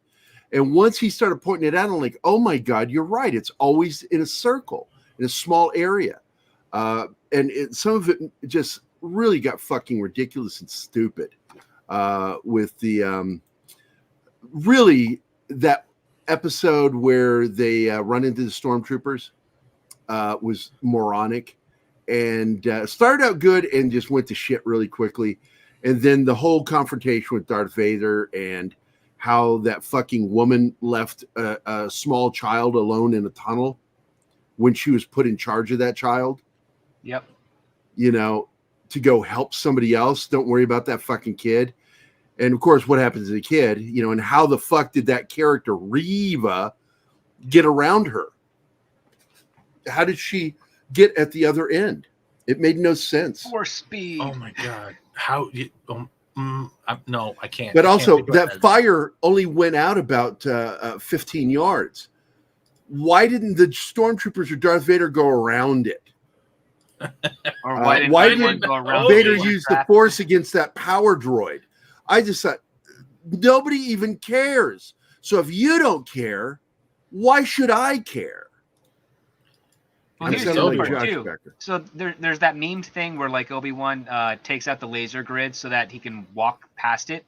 But in an actual story, you would have him take out the laser grid because he's going to use the speeder to drive through the path. But he doesn't even bother that. He just starts to walk. It's like, no, you got a vehicle right behind you. There's no reason. Yeah, why for didn't you they to take shoot the that thing vehicle? out. That would have made more sense. Yeah. None of it, the way they did it, and I like Deborah Chow, but I was so disappointed with her work on that. Just, hold on. Wait a sec. Just got a message from Mikey Sutton. You're grounded. Okay, here we go. I'm going to share this with you to share in the show. There we go. Private chat. Boom, baby. My energy is dropping again. Yeah, it's like that fucking bite. I that's start the- getting sorry. like groggy and shit, and you don't need to read that shit out loud. Okay, what was updated in this? Because this article was already up there. This one he just sent it to me. Yeah, but this has 40 shares. I was looking at Geekosity earlier. So what am I looking for? Furthermore, rumors flew that 7-year-old Michael Keaton would replace Ben Affleck as Batman. Henry Cavill Superman was murdered as an infant. Batgirl was. I'm reading the article which you sent me. Oh yeah. Warner Brothers cancellation of Batgirl throws the new DCEU in doubt. In fact, it's let's be brutally honest about it. Warner Brothers Discovery CEO David Zaslav poured lava all over it. First, he tossed the old regime. Afterwards, he flushed their ideas down the toilet. Once upon a time, DC Films assigned Batgirl to continue the post-Snyderverse world of The Flash. Therefore, the anti-Snyderverse crowd partied like Ewoks at the end of Return of the Jedi. That is every fucking periodical that deals with nerddom was rejoicing in the death of Snyderverse. And they just look stupid. Furthermore, rumors flew that 70-year-old Michael Keaton would replace Ben Affleck as Batman. Henry Cavill's Superman was murdered as... Oh, by the way, Stephen, this is how you read to your chat, your audience. Was murdered as an really? infant. Wait. That girl You would take a shot at protect me? the streets of God. Yeah, I did. I just fucking took a shot at you. What the fuck Because you pass over things that are in the I article, didn't like, even have the article. and you're up not yet. even. It's almost like you don't have an audience. You're just like reading it. Passively reading it. On January 12th, I dubbed it the Flashpoint Timeline. This was the grand plan of the former Warner Brothers clown table. Thank you for saying that. Clown table is so spot on. One by one, Zaslav removed them all, just like I had initially scooped in June 16 of 2021. Still, naysayers scoffed, including that fucking lemon-faced bitch. They claimed that Zaslav would keep the status quo. They argued that Zaslav admired the work of DC Films president Walter Hamada, but I said otherwise. Sure enough, Scoop confirmed at San Diego Comic-Con, Marvel Studios president Kevin Feige walloped DC Films. And the only reason he walloped them is because Zaslav's team did not quash that deadline article. That's the only reason they got walloped. But anyway, he walloped DC Films. In comparison, DC Films' minimal lineup of movies was anemic. Black Adam didn't charge the crowd without the Henry Cavill rumors. Poor Shazam, Fury of the Gods shrunk compared to the two Avengers films. But I'm looking forward to them more than I am Marvel. So I agree but disagree with Mikey here. In addition, Warner Brothers Discovery kept the Flash and the Aquaman sequel in the cage like a rabid pit bulls. The legal scandals of stars Ezra Miller and Amber Heard left them all in the Hall of Shame. Again, DC Films is weak without the Snyderverse. Zaslav gave up on Hamada's Snyderverse plans before they stink the brand further. Zaslav stopped the Wonder Twins in its tracks. Now it's Batgirl's turn. In all honesty, and Supergirl too. Batgirl apparently cost $90 million. Gone. Yeah, they haven't flushed. spent much of any money at all on Supergirl, so they dodged a huge bullet there financially. Yeah. I'm kind of happy. So, and again, that line, DC Films is weak without the Snyderverse. That's Mikey Sutton's opinion. That's not. Yeah, because Mikey, because I know when I'm reading his opinion and when he's telling me information, and I agree with Mikey about 50% of the time, but sometimes when we do agree, it's 100% because we both are not fans of Snyderverse. We've talked ad nauseum in private about our feelings about the Snyderverse, but when you have the lesser of two evils, you pick Snyderverse. They said Batgirl is the Big Mac of Hamada burgers. It's bad. I don't even understand the whole burger association with Hamada. He's Asian. It was something that got started with Mikey, the Hamada burger. Hamada burger. Oh, you means told nothing me? though. Like there's you nothing told more me? to it. But like, it's there's just, no burger that starts like a ham. It's like I don't get it. It's like supposed to be like hamburger. Like I think that Hamada burger, hamburger. I think that's exactly what the play on is. But Aquaman and the Lost Kingdom removed Keaton, which it makes me sad, but I understand. And added Ben Affleck. Now both decisions happened after Mike DeLuca and Pam Abdi temporarily took over DC. It's more Mike DeLuca than it is Pam Abdi. Temporarily took over DC Films from Hamada. She's really there to just back Mike DeLuca up. Mike is the guy that is running DC right now. And he has Alan Horn in his fucking ear morning, noon, and night. See, I have a question. DeLuca's not just doing DC; he's all of Warner Brothers. Yeah. Well, he is, but he is in the interim. He's got to focus on DC though. He's focusing on DC, and Alan Horn is the guy that came in and basically, and I said this before, when he was brought in, and I'm curious if you agree with me here. I said bringing in Alan Horn means that when you hear Zaslav say he's just here to advise, what he's really saying is this guy has a stick. And when he starts swinging, you back him up and you do what he's telling you to do. You listen to him. They're not, I'm telling you, Zaslav didn't tell Mike DeLuca or Pam Abdi, take his advice and think about it. And if you like it, don't use it. If you don't like it, don't use it. No, he's saying, listen to Alan Horn. Because otherwise, what's the point of bringing in Alan Horn? This is a major coup, bringing Alan Horn out of retirement again to save the fucking day. See, I have a question then with Alan Horn here. Would Alan Horn look at the Flash movie and go, if I reshot every shot with Ezra and got rid of Ezra, would it still make enough money to get half? I guarantee you that was the option. And here's the discussion, because Zaslav's a money guy. Yeah. We're looking at this as the budget, and then for the marketing, you got to tack on another $200 million in marketing. So you've got a $500 to possibly even $600 million film, including marketing. And is it going to get $1 billion? And I think that right now Zaslav is on the fence that it may be smarter to just shelve it.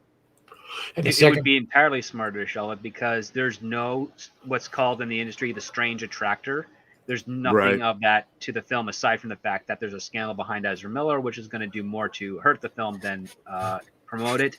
The strange attractor for exactly. The strange attractor for the only two successes since Hamada took over was Aquaman and Joker. The strange attractor for Joker is how do you do a Joker movie without Batman? And the strange attractor for Aquaman is you have Jason Momoa shirtless, so all the women are going to want to see him multiple times.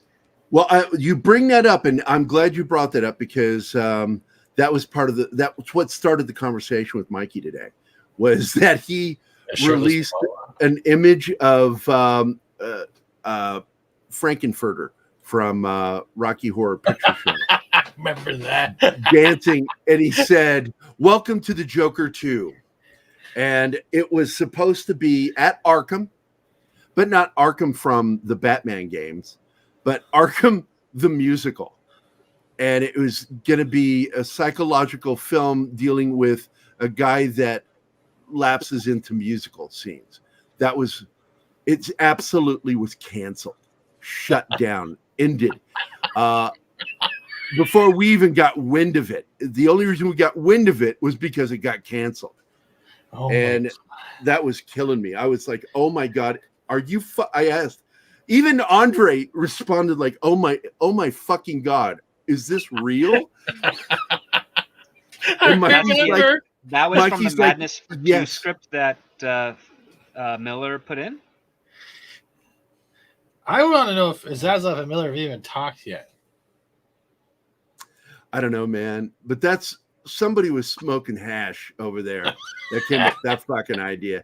They were tripping balls. A fucking Rocky Horror Picture Show and the Joker rolled into one.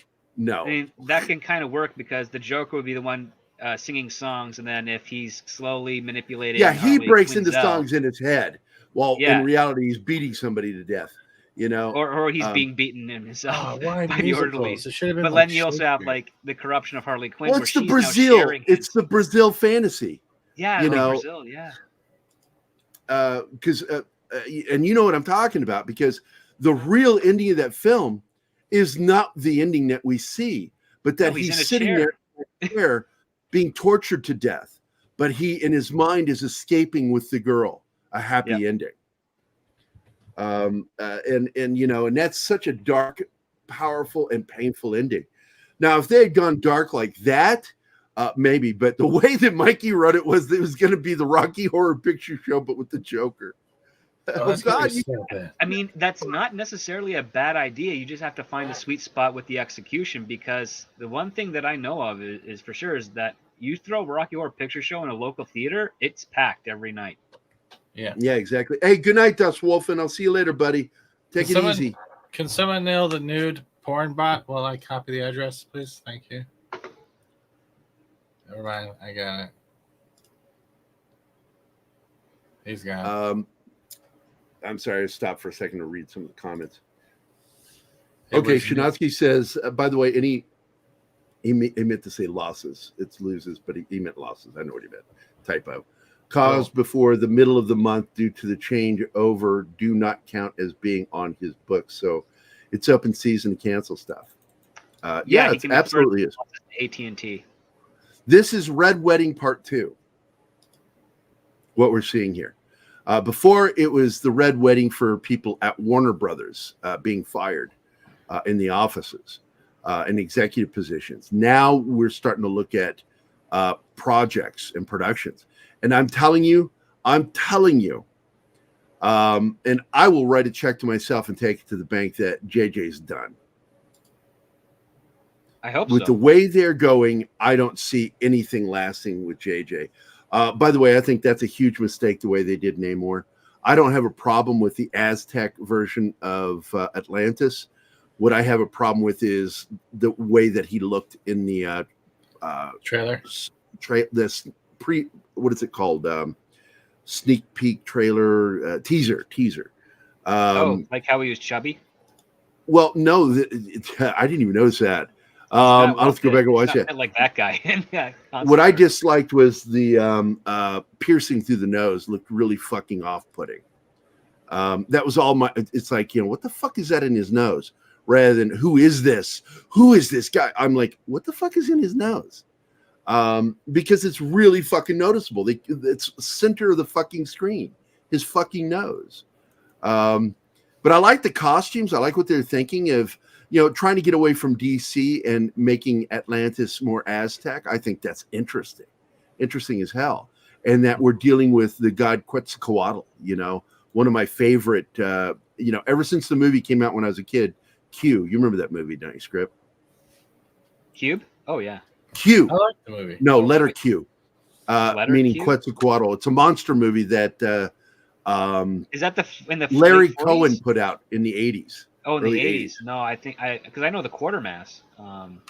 Oh yeah, I love Quatermass. Quatermass is the shit. No, Q was a animated monster movie with a creature hiding in the Chrysler Tower and collecting humans, killing them and collecting them in the tower because it's the lizard god Quetzalcoatl and he's laying eggs, so he's putting bodies up in the top of the tower, and it's got the guy from oh my God, the NYPD series where they're Law and Order. The guy from the original Law and Order series playing a guy who's got to prove him and his brother's innocence. And in doing so, he ends up tracking this monster. It's alive. Oh my God. And I think is that the first one? I can't. So. I think that is the first one. Because he was one of those actors, the guy that played the father of this creature. Is one of those actors with that curved birdcage. There's Q. That's Q. And it's based on the god Quetzalcoatl. And I believe that is, if I'm correct, I think that's who Namor is supposed to be.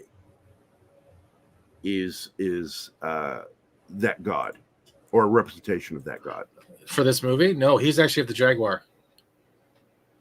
Is he the Jaguar god? Yeah, they already announced the Jaguar god for him. Oh, okay. Yes, there's two cats. I think there's the Panther and the Jaguar. Namor, I believe, is that's why you saw the concept art with the different headdress. Well, the thing is, though, Quetzalcoatl was, according to their folklore, was to come over the sea. He was going to come by sea to all the Aztecs, and so that's why I just assumed that was who they were going to do.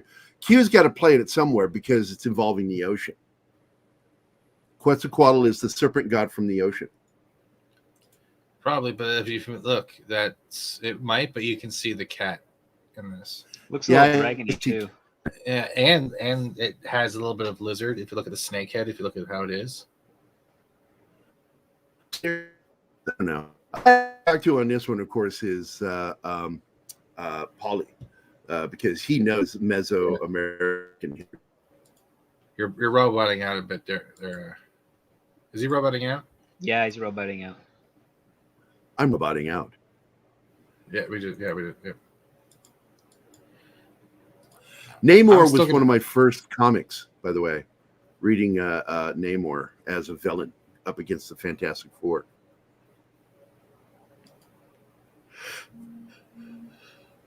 See, Arwen sees the snake too. Oh yeah, it's there. Like there's a snake, dragon, cat type. Because if the snake is there, then it represents Quetzalcoatl. Because like if you go to Chichen Itza, to the pyramid, the Castile, it's covered with representations of Quetzalcoatl, but inside in the temple itself, in the pyramid, it's because the Aztec pyramid was built on top of the Mayan pyramid. And the original Mayan pyramid, you can still go up the stairs. It's very horrifying. It's so narrow and tall and steep. But I went up there and took a photo of the Jaguar god up inside the temple. I think I have it. Oh, goddamn, get the title out there. Like, there was a whole bunch of leaks coming out for the script, right? So we're supposedly going to see Shuri's going to be created. I'm waiting to see this in the trailer. Like the whole script, but it was Namor is supposed to be the god, thunder god, right? Namor asks Wakanda for help, but they reject him. Namor wants to kill Riri. So supposedly, Ironheart is targeted by Namor for some reason, and Wakanda's protecting First her. suit is made of cars. Yes, have you seen it, dude? It's even on the shirt. It looks like it's not even like the storyline we got from the comics that she stole parts. So somehow she is going to build her own type of like arc reactor, or find some broken one and fix it, and build the rest of the suit out of car parts out of a junkyard. Oh, And then she interesting. gets a vibranium suit from Wakanda,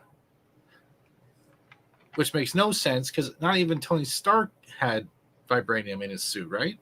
No, he didn't get that one, unfortunately. That would have been awesome. It would have. Yeah. He would have probably survived the snap if he had a vibranium Iron Man suit.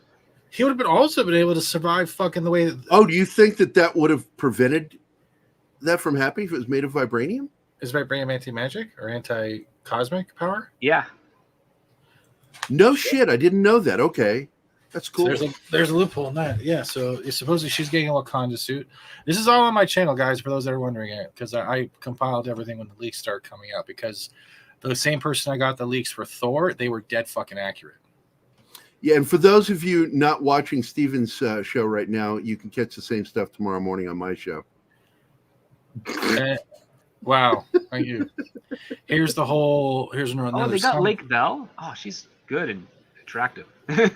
Lake Bell. Yes. Well, trying to pause it. God damn it. Oh, is that the armor? That's that it looks like a Beetleborg, doesn't it? This is the armor. Very Sentai. I think this is the I don't know which armor this is. I think this is the final Ironheart armor or whatever, I think, or something. Oh or my god. I guess. Ironheart. Because this doesn't look like it's made out of cars, but there's war between Wakanda and Atlantis. Shuri's mom passes away.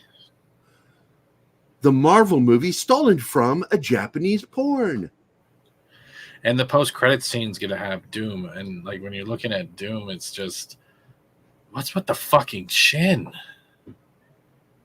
Are they going like Egyptian style with like the yeah, it looks like sarcophagus style. Yeah, that looks like what they're calling in there. And then he has the giant, like his pecs are here, and then I know it's the cape clasps, but that's part of the mantle of the cape. Yeah. There's again. Hey, look, they're still going comic book. I mean, I immediately recognize that. Shuri's going to be the Black Panther. Okay, I'm going to call it right now. Shuri's going to be the Black Panther. Riri's going to get a vibranium suit, and then they're going to be battling. Shuri's going to defeat Namor because it has to. Doesn't kill him, and then M'Baku is going to be the new king of Wakanda, while Shuri is the Black Panther. And that yada yada yada. I can't wait. And this is supposedly the leak of the suit for Riri, unless this is something else. And to prove that the first suit's made out of cars, there you fucking go. And it's on the shirt. Yeah, that was stupid. That previous suit looked stupid. This is the supposed looks anime. Yeah, they really like what's with the goggles. So if this is the one made out of cars, your eyes. but look, you can tell it's the car one. Look at where the straps are going underneath her, so she's holding this together. But why? Yeah, it's like let's put straps over her vag. Where no armor? Don't put armor there. Don't worry about it because. But where's she at the arc reactor? You don't find that in a normal dump. All of Tony Stark's tech was taken away by government agencies, so no one else could get their hands on it. Maybe she's still the one that's on the water that was put out to when he was laid to rest. And it's just floating in the lake. Oh, like the Batgirl suit? Are you serious? Instead of falling out of a plane, it floats down river and she picks it up? I am so tired of dumb. Oh my dumb god! ideas If it does the Batgirl thing too, I'm like, I didn't steal it. I found it floating in the water, even though it had a dead man's roses on it. It's mine now. Basically, yeah. Because here's the thing, right? What is it? What's the inscription on Tony Stark's first arc reactor? Proof that Tony Stark has a heart. Yeah. And an iron heart. Yeah. I can totally see Marvel doing it. Yes, I know. Sorry, script. Yes, Explorer. Yes, it's the Lego set. Yes, she is the Black Panther. I already had that in this video a week or so ago. Yeah, I agree. They're going to have to. But this looks horrifying. Like if that's on merchandise, it looks like crap. It looks like they ripped off Mega Man, a Samus, and a Transformer cosplay suit. Sorry, I don't mean to. No, you're not wrong there. And that's where I'm like, why would you even need to introduce this character? You should have focused on the main of battle and the passing of Black Panther and focused on who's going to be the next Black Panther, who's going to protect and be king of Wakanda, and what the fuck is up with Atlantis. Riri doesn't even need to be in this. You're dropping this character in here with hardly any type of like what's origin story, and then you're planning on picking up whatever else happens in what, the Disney Plus series. Well, this is what we're kind of seeing, unfortunately, with Marvel. For the first 3 phases, they were kind of structured like a television show where each movie was like a chapter or an episode into a larger story. With Phase 4 and what looks to be Phase 5, it appears more like it's a comic book crossover, where every story is basically a crossover of another character with another event coming out later that you have to buy, as opposed to an overall narrative that does incorporate naturally these types of characters. It feels like they're actually going into the very direction that caused Marvel to financially collapse in the early 90s. Yeah, and then we got Avatar doing their prequel as Atlanteans. At least they're blue. That's good. Well, that's right out of the comics. Yeah, they're Because supposed to be blue. originally, Namor's mother was blue, but in the trailer it looks like she's human. Which doesn't make sense because he's technically pure Atlantean. He's just a mutant. That's mutant number 2. And then there's another, like, Namor gets married twice and both of his wives die. One turns into a giant serpent that he has to kill. I know that. I can't remember what happened to the first one. When is Silver Surfer coming, and when they can find someone that can handle doing Galactus? Because I know Feige is drooling over having a Silver Surfer thing. I know that much, right? He's been talking about that for ages. But the problem is, how do you introduce Silver Surfer? You either got to do a Galactus film, or you got to ease them in with the Fantastic Four. Well, Galactus is very associated with the Fantastic Four. The trick they were going to do was Guardians of the Galaxy, but that got thrown all to hell years ago by Alan Horn, actually. Because here's the thing, the advantage and disadvantage of Alan Horn is that he's very in touch with what's happening on the current side of things. It doesn't have much foresight. That's one of the things I learned from people in his office when I had my little brief stint contracted out or subcontracted out with Warner Brothers, is that he doesn't think more than like a year ahead, and that's really bad for producer. However, he's been able to survive this long because he knows how to jump on the current thing and run with it. And that's exactly what he did with the James Gunn stuff. The current thing was to cancel someone who says something bad on social media, regardless of what their value is to the company. And he did that, and he got punished for it. And now what Alan Horn's doing is he's probably whispering to David Zaslav, saying that, yeah, let's cancel these movies. Let's start doing this. Let's probably talk to Zack Snyder, because that's got a minor trending thing on social media. I don't think if they do go that way, it's their to call. I don't think it's a good idea, but hey, whatever. Zaslav will learn the truth soon enough.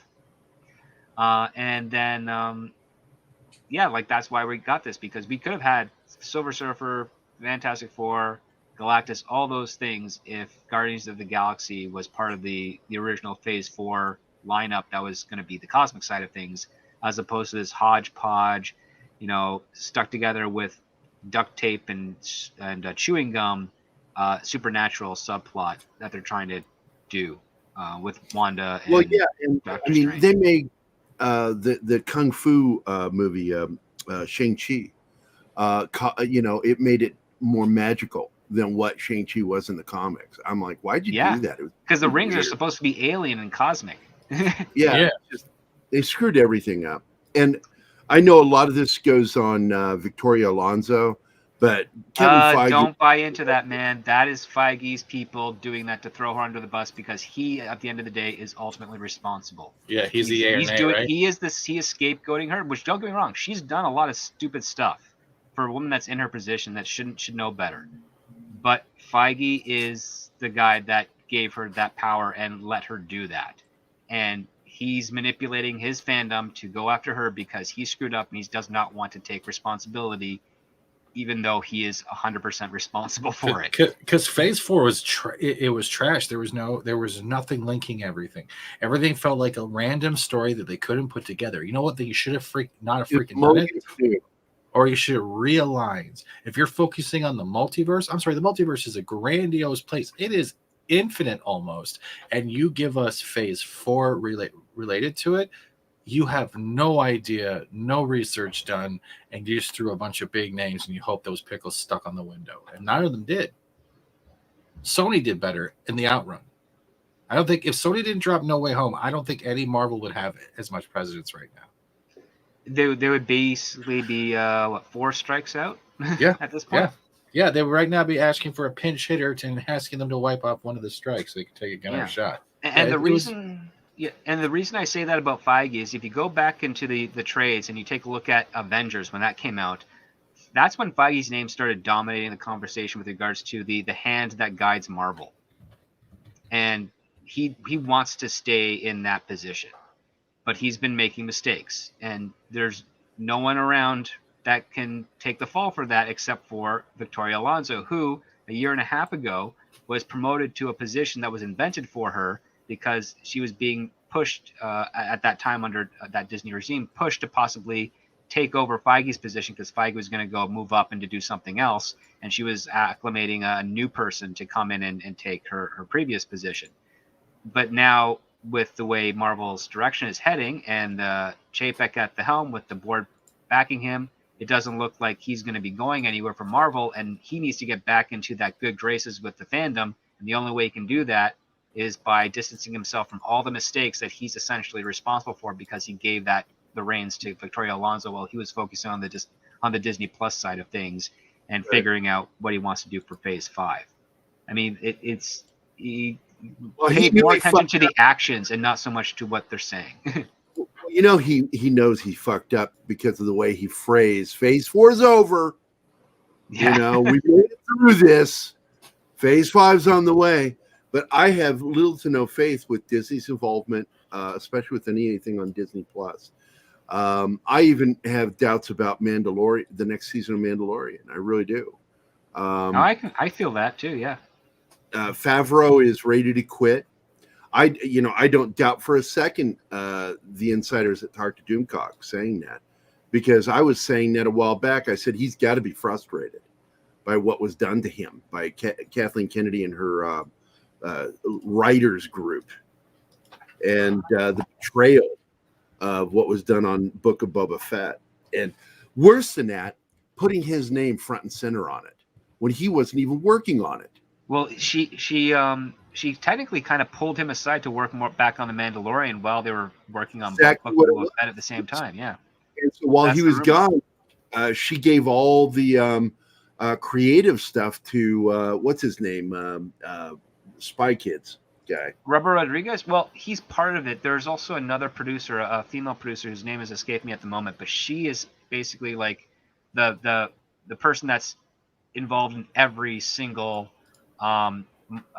Disney Star Wars show, and she's part of the story group. She's quite high up in the story group. I can't remember her name, but I did. Yeah, anything involving the story group. Yeah. She's been in there from the beginning. Yeah, because if it involves story group at all, you can kind of trace a lot of the issues to her as like the proxy for it. Go south. Well, of course, the story group is there for agenda purposes. But I know that not put out a single interesting or creative thing since. Robert designed the Vespa. He totally would have. Oh my god! Thank you, whoever nailed that. Very nice, thank you. But like, other than that, we should probably get to wrapping up. I know Gary has people to embarrass and script. I don't even know what you're doing anymore. What are you doing? I'm working away on a bunch of stuff. I had a physical this morning, and I got to go back tomorrow to get follow-ups. So I don't know if I'm going to go to bed or just stay up through the whole night and just do it that way. I don't know yet. But Orville's going to be dropping in 20 minutes. So I'm probably going to stay up to watch that, maybe. Oh, yeah, that's going to be good. I forgot about the Orville. Yeah. But yeah, thank you for coming on, Script. And Gary, thanks for having me. It was awesome. Thank you for waking up, Gary. Oh, anytime, dude. Open door. If that's okay with Gary. Is Gary here? Yeah, I'm here. All right. You got anything you want to say? Share? That The thing that I'm embarrassing, Script Doctor is one of those things I'm embarrassing right now. Sure. Actually, I've memed that Avatar scripts for almost a year. Everyone's face has been on it, including Jason Voorhees. Yeah. I'm not over it, Ski. It's still, I didn't seek medical assistance this time, so I'm letting my body do all that stuff on its own, and it's wearing me out. I have like little bursts of energy, and then it's like I gotta go lie down again.